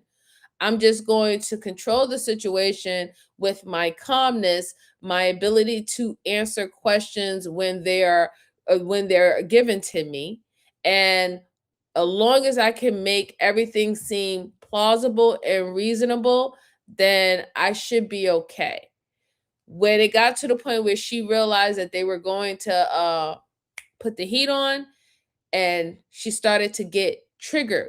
She started to feel triggered. That was the first time in the whole situation that we actually even got a glimpse of emotion out of her, right? When she started to get triggered, what happened? It was the end of the interview. From the beginning to the end, she was enjoying the interview the whole entire time. It was mentally stimulating for her. It was ego stimulating for her. She was enjoying the whole interrogation and feeling that she had the upper hand. And she ended the interrogation when she felt that she no longer controlled it, right? I do believe that the 15 years was not enough time. I'm glad that she got something, but the 15 years was not enough time. She murdered her father in cold blood. She had every intention to do that. She set it up, and to me, it seemed like it was premeditated for the fact that you haven't been in touch with your father in 7 years, and then now you reach out to him when you're in dire need because you need a place to stay. And now understanding the nature of y'all relationship, y'all didn't really have one because he was an absentee father. You was like, I'm going to utilize him because I'm in need right now. And at this point, you was like, I don't need him. I just need the house. I just need the house. But she did what, most people would do, who are smart. Just take a plea deal and find one that you can handle. And all she has to do is serve 15 years for pretty much unaliving her father. That's sad. It's really sad, man. Really, really, really sad. Hey, Ricardo, how you doing again? Happy Saturday. Happy Saturday. All right, so that was a real touchy one, but I'm glad, like I said, I'm glad again that we got to see a actual female a psycho killer, and we got to see how they respond in interrogations and stuff like that, and how she was getting a kick out of it, playing battle of the wits with the detectives. So I have one more case for you good folks. This one is shorter, so bear with me. Make sure you're just hitting the like button for me. I truly appreciate it. It definitely helps the channel, or you can hit the down button. It still helps the channel. It keeps me in the algorithm. Share this out to anyone who is interested in reviewing these type of cases. And if you have any cases that you would like to review on this channel, go ahead and put it in the comment section at the end of the live stream. All right. So let's see. Hey dear, hi, how you doing? I'm up north, man. I'm up north, Good to see you. Happy Saturday. Happy Saturday. But I'm up north. Yeah, I'm one of the up north crews. Yeah. So the next and last case that I have for you good folks today is about a mom. A mom tries to do the most unthinkable thing to her child's teen friend. And I wanted to take a look at it because we was having a conversation. Shout out to the Bracy's, right? I definitely go over there and I support that channel. I protect my bro, support my bro as well. We was having kind of some conversations about children and the protection of children, and even sometimes the mindset of how people view children, right? There are people out here who don't view children as innocent or should be protected and guarded at innocence. Some people do believe that children are just little people and they can get the same type of treatment as adults. And we don't even agree that some adults should be treated the way they're supposed to be treated. So I've seen this video, a little bit of it, and I was wondering, what can this mom have done, or what do I believe this mom have done to this little boy that would be deemed unthinkable? So we're going to go ahead and take a look at it. Okay. Oh yeah, that'd be perfectly great. Thank you so much. Whoa. He said, my dad would like to donate. Is that okay? He's looking for a younger lady to. Oh, he don't need to spoil me. If he likes the content, he can definitely support. I truly appreciate it, but I don't need to be spoiled. Says I'm not looking for no sugar daddy or nothing like that. I'm an old woman myself. Okay. Old gang. All right. Auntie over here. Auntie over here. I don't need nobody spoil me. But if he wants to support the channel, I truly appreciate it if he enjoys the content. Thank you so much, sis. Thank you so much. All right. Let me go ahead and pull this up. And here we go. That's so funny about the spoiling, right? Like, I'll tell you later. I'll tell you later after we go over this. Why are we saying we're going to them? And like what? Like, there's no other word for it. It's disgusting. I absolutely agree with you. How old are you? I'm 53. And you are trying to have sex with a 17-year-old child. When deputies are called to check on a teenage boy vacationing in Florida, they make an appalling discovery. His phone reveals that he's been receiving explicit messages from an adult who wants more from him than texting. So, bottom line, I'm going to be honest with you. At this point, we're trying to, because this is sick, figure it out. Oh yeah, it's definitely sick. The following report is based on official police records, and most of the footage has never been seen before until now. Please note that all persons charged with a crime are presumed innocent unless and until proven guilty in a court of law. In the middle of the night on March 29, 2025, a dispatcher receives a call from a distressed woman who appears to be concerned about a 17-year-old boy. Walton County 911, what's the address of the emergency? There's weed, underage kids. This little kid just left. They won't let me in the house. I'm trying to find my son's friend. I don't know where he is. They told me he's in Seaside. I'm going to find him. The caller, 53-year-old Tracy Heinfeld, tells the dispatcher that she's been communicating with the teen and she's taking matters into her own hands. Texted me. I said, can you please leave me alone? I said, where are you? I'm on the phone with the cops. Mm-hmm. So I'm going to find out where he is, and I'm going to go get his rear end. Okay. Is he staying with you? No, ma'am, he's not. They're on spring break. Him and my son have been friends since they were in, like, 6th or 7th grade, because they played football together. Mm-hmm. And these kids are down here. Hey, and kids, I have no idea who they are. Is your son with you? No, my son is actually in Orange Beach, which is where I came from to check on him. Oh, wow. Okay. Tracy says she took the late-night trip from Orange Beach, Alabama to Santa Rosa Beach, Florida, nearly a 2-hour drive, in an attempt to check on the boy herself. Where are his parents? I don't know. I'm about to call his mom. What I'm doing is I'm texting him to say I'm calling his mom, and that's gonna freak him out because I'm like his second mother. Mm. Are you parked right outside the address? Yes, ma'am. Okay, just stay in your vehicle for me. How did you find out that he could be at this address, though? Okay. I'm friends with most of my son's friends on social media. I think the deputy mayor just pulled it behind me. Okay, go ahead and make contact with him then, all right? Yes. Okay, thank you so much. Yeah, no problem. Bye-bye. Deputies with the Walton County Sheriff's Office arrive, but before they make it to Tracy's car, the teenager in question flags them down, revealing that he's scared of Tracy and shows a text exchange that leaves them deeply disturbed. So why are we calling this young man baby daddy? Baby daddy? We got the whole text feed, the whole Snapchat feed. You know what we're talking about? You don't know what I'm talking about? What my sergeant is talking about? Let me refresh your mind. And then that way you make it easier for my sergeant. I know.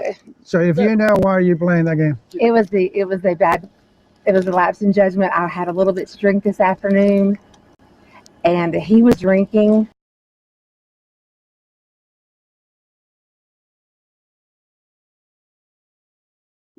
What'd she say? She said it was a lapse of judgment? No, ma'am. No, absolutely not. See, this is the problem, right?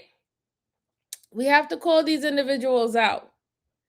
She thought that because he was a young man, 15 years old, she thought that what young man wouldn't find that attractive if an older woman is hitting on him? Or what young man wouldn't think that that's or feel like, you know, his ego and his pride go up by a older woman who is his friend's mom hitting on him, right?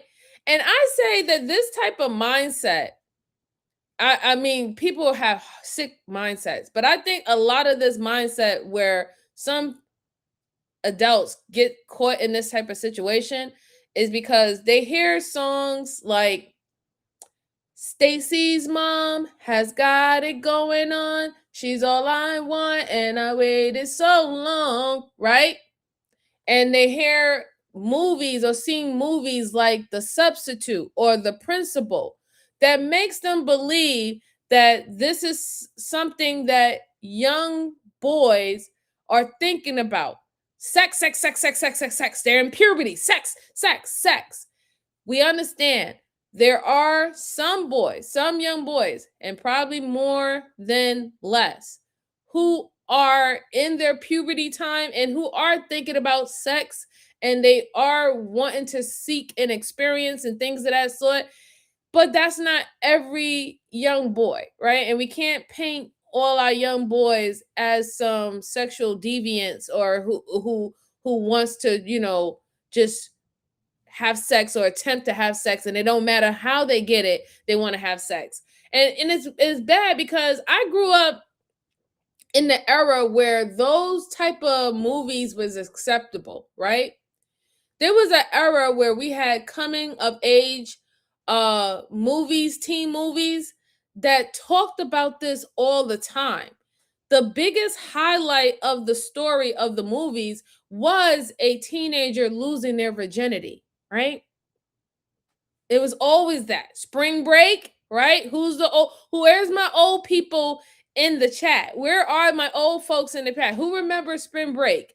Who remember Risky Business, right?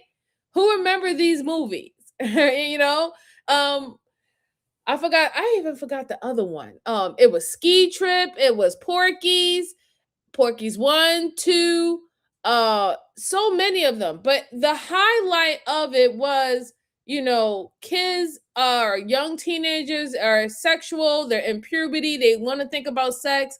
And I think that that's something that kind of like bred into people's minds that this is okay and this is natural and this is normal. I also think that it affected some adults too. It affected some adults too in thinking that, well, it's acceptable and it's okay because it's natural and it's normal, you know, for these younger individuals who wants to test something, and why not be with someone who can actually teach them? But in this situation, it didn't work. In this situation, this young man, yeah, secret of my success. Yes, we unlock. Yes, exactly. Shout out to my old folks is coming in, right? Porky's, yes. There you go. There were so many of them. So many of the last American. Yeah, There's so many of them. So many of them. I grew up. Yeah, who can forget about Porky's, right? I can't. I should. You know what? I might rewatch Porky's today. I feel very nostalgic. I might hit up all the old school teen movies, you know what I'm saying? Teen movies and everything, like 16 Candles and all that, right? Where's Science? All that stuff. I'm about to go in my nostalgic mode in a couple of minutes, all right? But I really do believe that there was a conditioning that was done to younger teenagers and adults at that time when we had those type of coming of age movies that was centered around sex and losing your virginity or growing in that way. Now all of a sudden you become a man. Now all of a sudden you become a woman. Yeah, man. Not Stella got her groove back.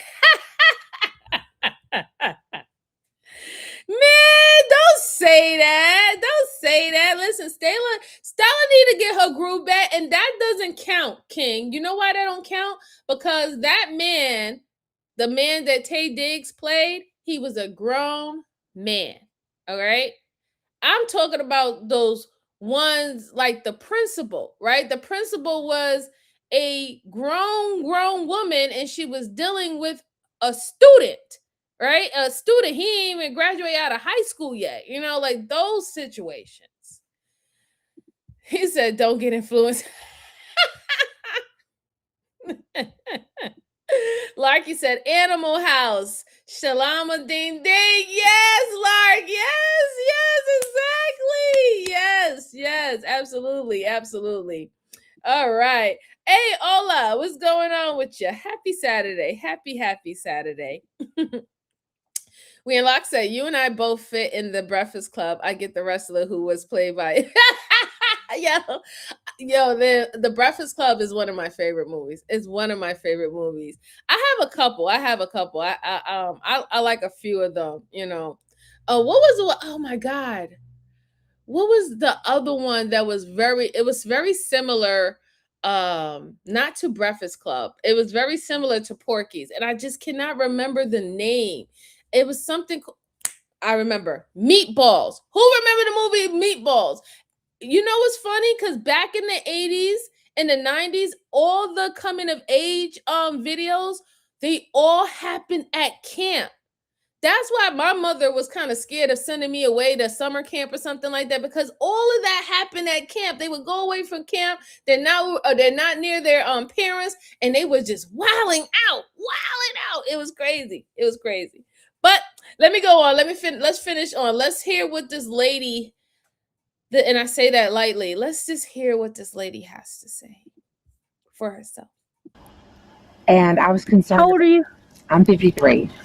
And you are trying to have sex with a 17-year-old child.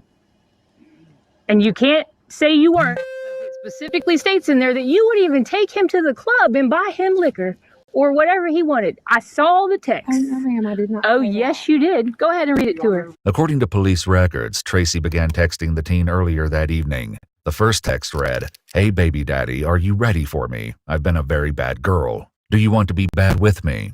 At first, the teen interacts with Tracy, but after she says that she's coming to pick him up, he shuts it down. You want me to refresh it again? We're going to play that? Please, I did not say that. Because you've now crossed state lines. No, We're not doing this. We're not doing this. Are you positive about it?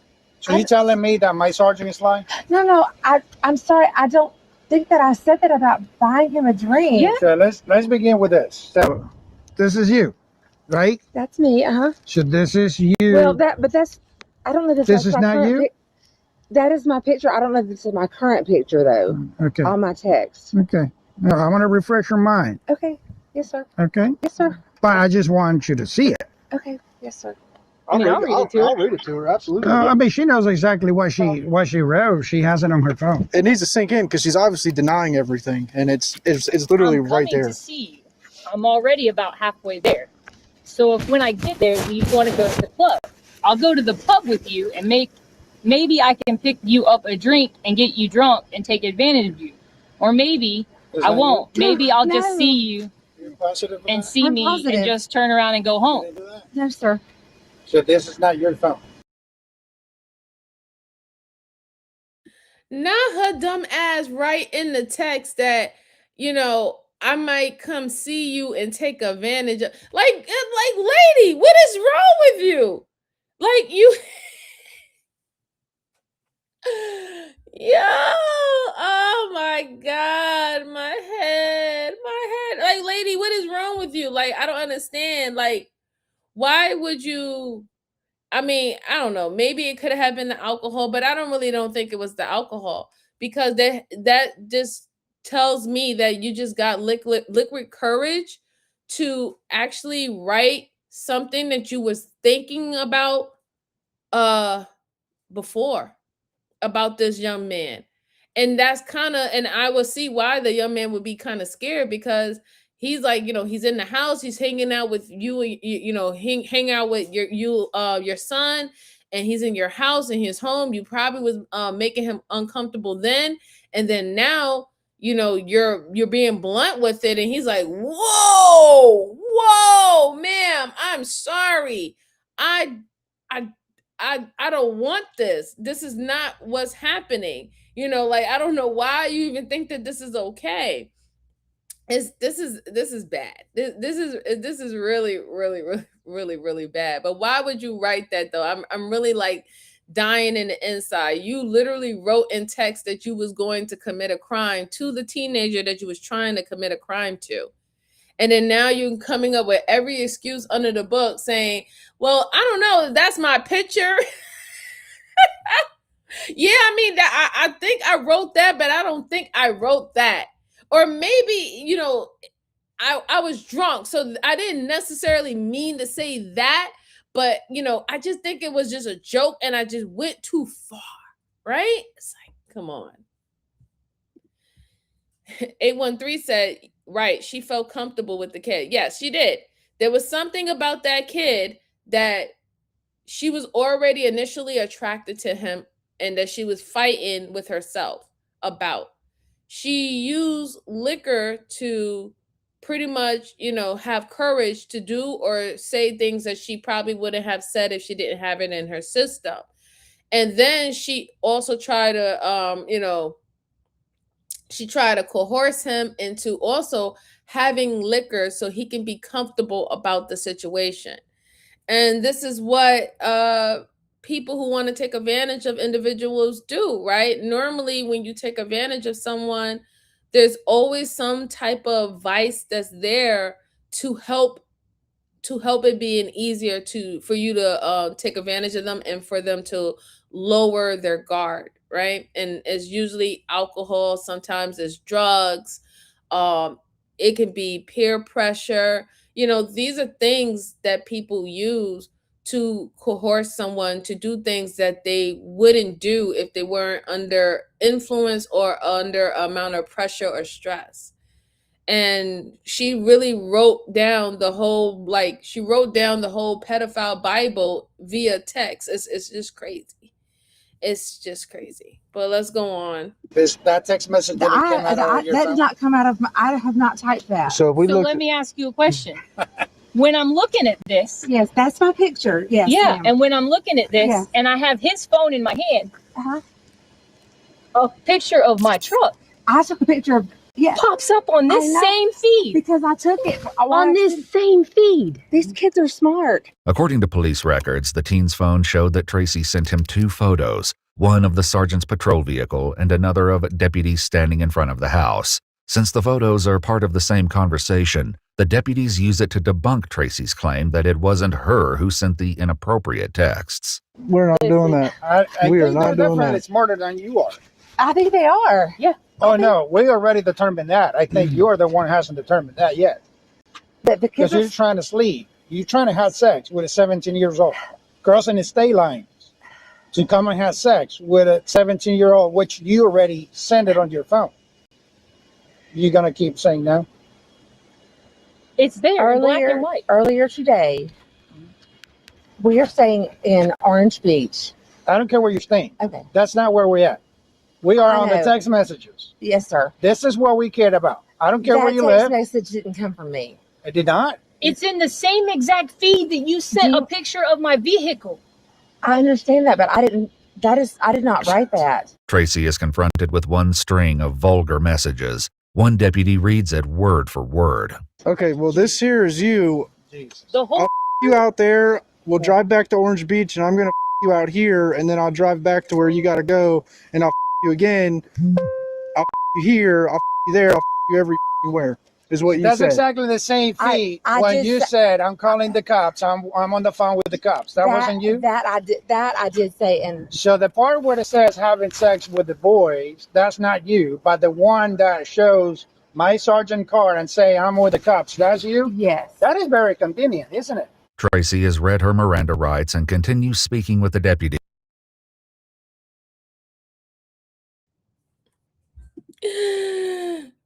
Oh God, she should have had just came clean. You were the chosen. She should have just came clean. One. Why? You were the chosen one. Why did you do this to yourself? Why? You were the chosen one. Like, she doesn't understand that she should have had just came clean and said, you know what, I'm sorry. I was completely wrong.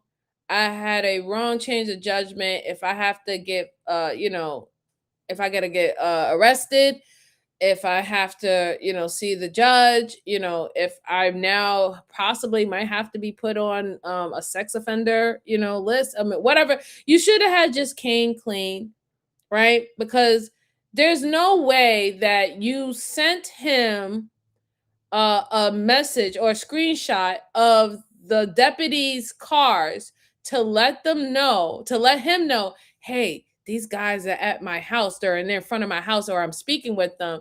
But you want them to believe that the other prior text messages that you sent to him, that you was gonna fuck him here and fuck him there and fuck him everywhere, that wasn't you.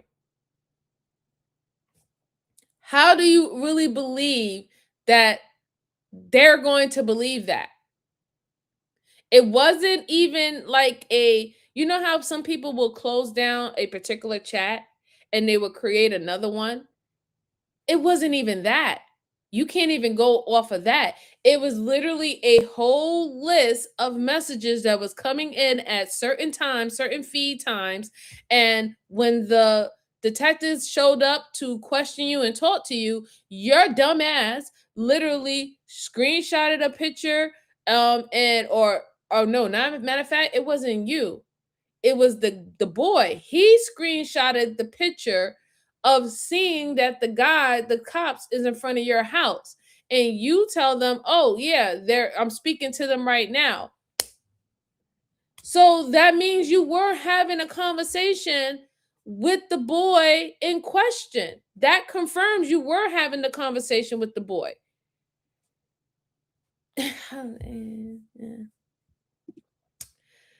No, 813 saying Granny gone wild. Lord Jesus. Yeah, we unlock a lot of folks are nasty. A lot of folks are nasty. And it ain't only just white folks. It's a lot of folks is nasty. You don't know how many people are doing this, right? There's so many people that are doing this. We are seeing on the news how so many teachers are being caught involved in romantic relationships with their students. We have individuals pushing that a person who's attracted to children shouldn't be looked at a certain way. They have a condition where they're calling them MAPS, right? We have this type of element where people are doing these kind of things, and they're literally they're expecting that the children to be dumb. They're expecting the children to be naive. They're expecting the children to be insecure. They're expecting the children to have problems at home or problems with social relationships.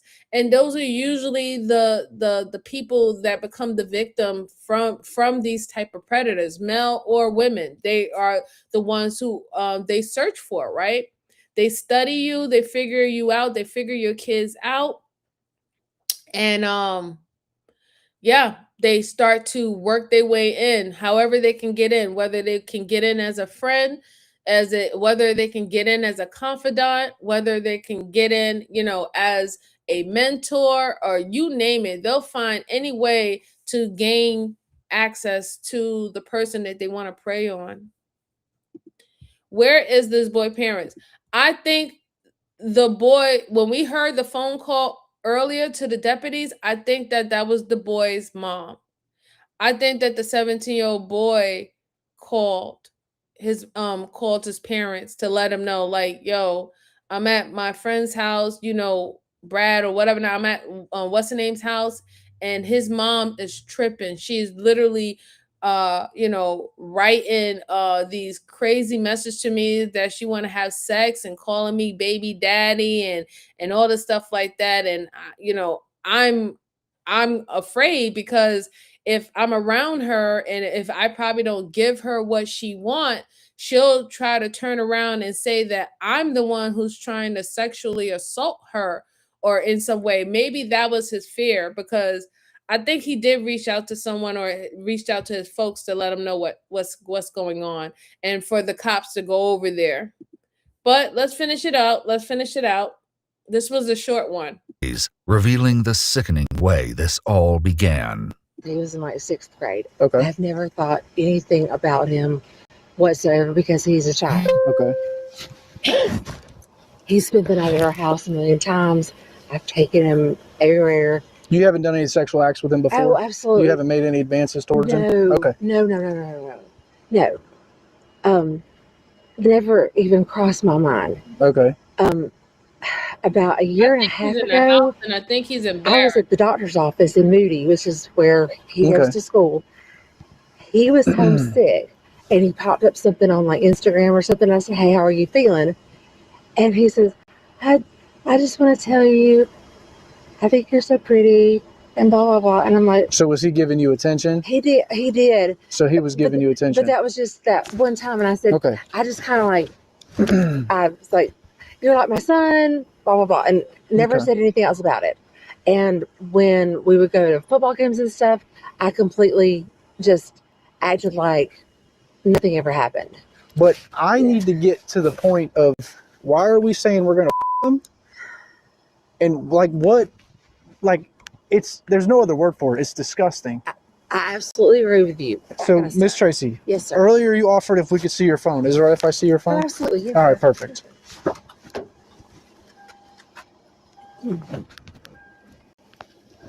Despite Tracy adamantly denying that she sent the obscene texts, that's not about to stop the deputy.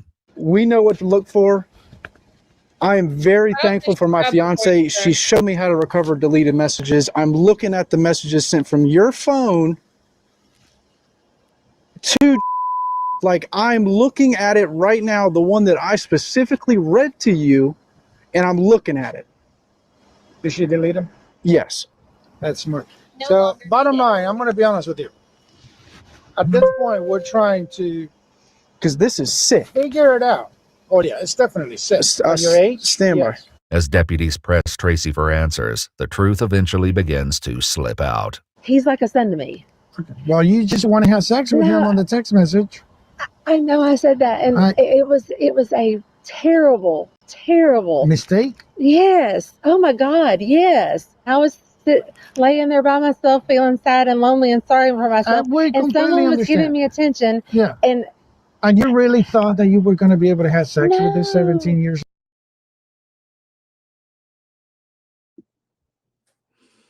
I'm trying to hold back my laugh. That shit was crazy.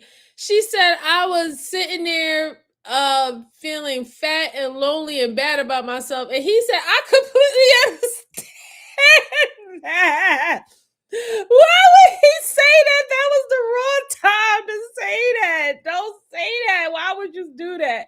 Why would you say that at that time? Like, he's like, yeah, I agree. I'm like, oh God. That was just so bad. Oh my God, that hurt my head. I'm sorry, guys. I had to stop for that one because he caught me off guard. He said, yes, I completely understand that. You have every right to be feeling that way, but you can't do this though. You can't do this though. Yes, go ahead and feel bad about yourself. You should have lost weight and all the stuff, and you're lonely. You know, but you can't do that. That shit is fucked up.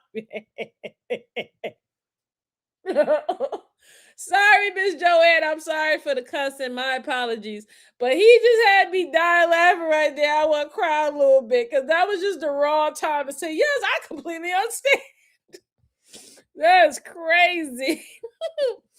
813 said he's been at her house a lot, probably spending the night with her son. Yes, she said that. She did admit.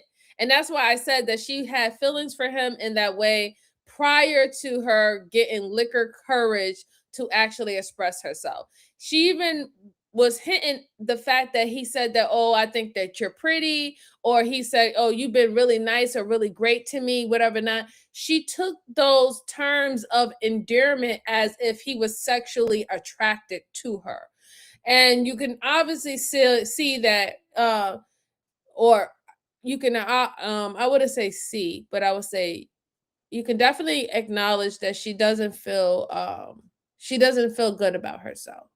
She's just explained that, you know, that this is how she feels about herself, and any inkling of attention or even sexual attention, it made her feel, I guess, like a woman, made her feel like herself again.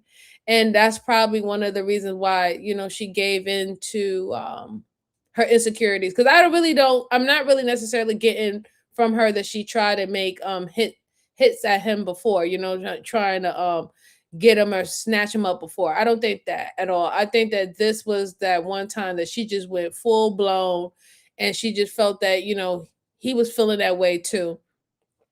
It's man, damn. Mistake bullshit, right, Sebastian? Right. Official said, whoa. Whoa, right? Mm-hmm.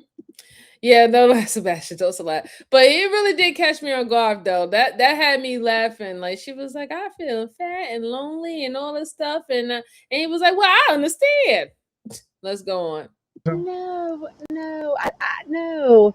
It was just kind of a banter, and it was wrong. It was absolutely wrong. But you drove from Orange all the way here for what? For an adventure? Yes.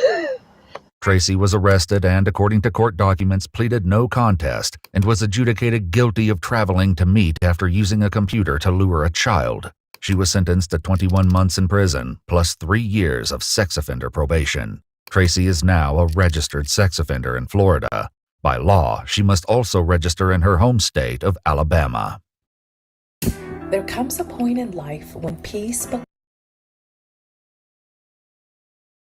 Yeah, so that one was interesting. I'm glad that she learned her lesson, that you cannot do that. There is no excuse.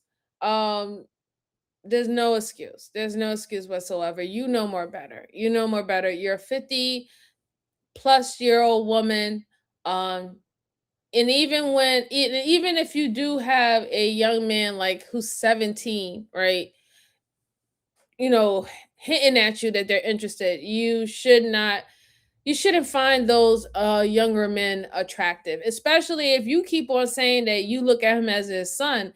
That's kind of weird, and that's going to seem weird to the detectives if you keep on saying that you view him as your son, but you wrote those type of messages. So are you writing that type of messages to your son? Are you talking about you trying to smash down your son too? Right? Like, is that what's going on? No, you're not doing that. So, you know, that's where she kind of contradicted herself. She would have been better off if she would have just said, you know what, you know, in the beginning, straight from the beginning, you know, I fucked up and I messed up. And it was bad that she went over state lines, right? That was the big thing, because you show action that you was going to do, or you was potentially attempting to do what you said that you was going to do on those text messages. She probably wouldn't have gotten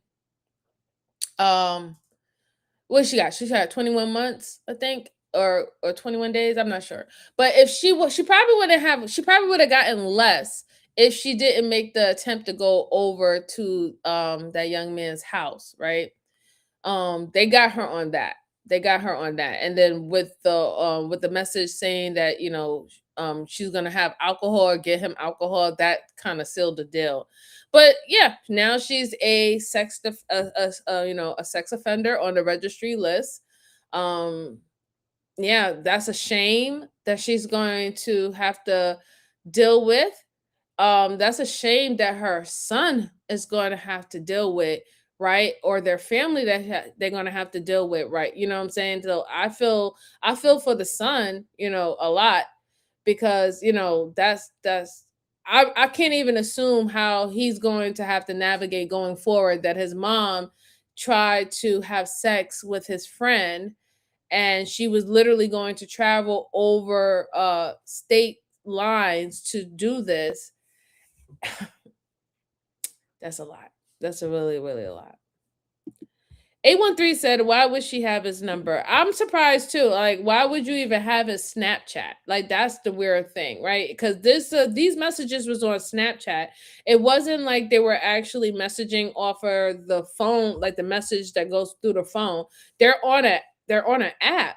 So you reached out to them and linked up, became friends, got a part of their friends list, and you're communicating through a social media app with your son's friends. I find that weird. I really do. I wouldn't do it. I wouldn't do it. I wouldn't advise anyone to do it. All right, guys. So I know I came on late, but I apologize for that. But I do appreciate everyone who was able to rock out with me, as long as they was able to rock out with me today. Again, make sure you're hitting the like button for me if you haven't done it on your way out. And again, if you do have any videos that you want me to review on this channel, go ahead and drop it in the comment section at the end of the live stream. I will decide whether or not if I'm going to go live tomorrow or not. We shall see. We shall see. I do have some other cases. And if I do go live tomorrow and it's not cases, I do have a special announcement. I was speaking with some of my coworkers, and they was dying and begging me to pretty much have a talking panel where they want to discuss things on it. So that is kind of in the play with my coworkers. You'll get to see some of the guys that I work with, and we'll have cool conversations. So that's in the pipeline. It might happen tomorrow. It might not. But just think about that. Just keep that in the ed and buzzing. All right. And I truly appreciate you once again for coming. Enjoy the rest of your Saturday, guys. Enjoy the rest of your Saturday. Stay warm or stay cool, however you feel. And I will see you guys on the next one. Talk to you later. Bye-bye.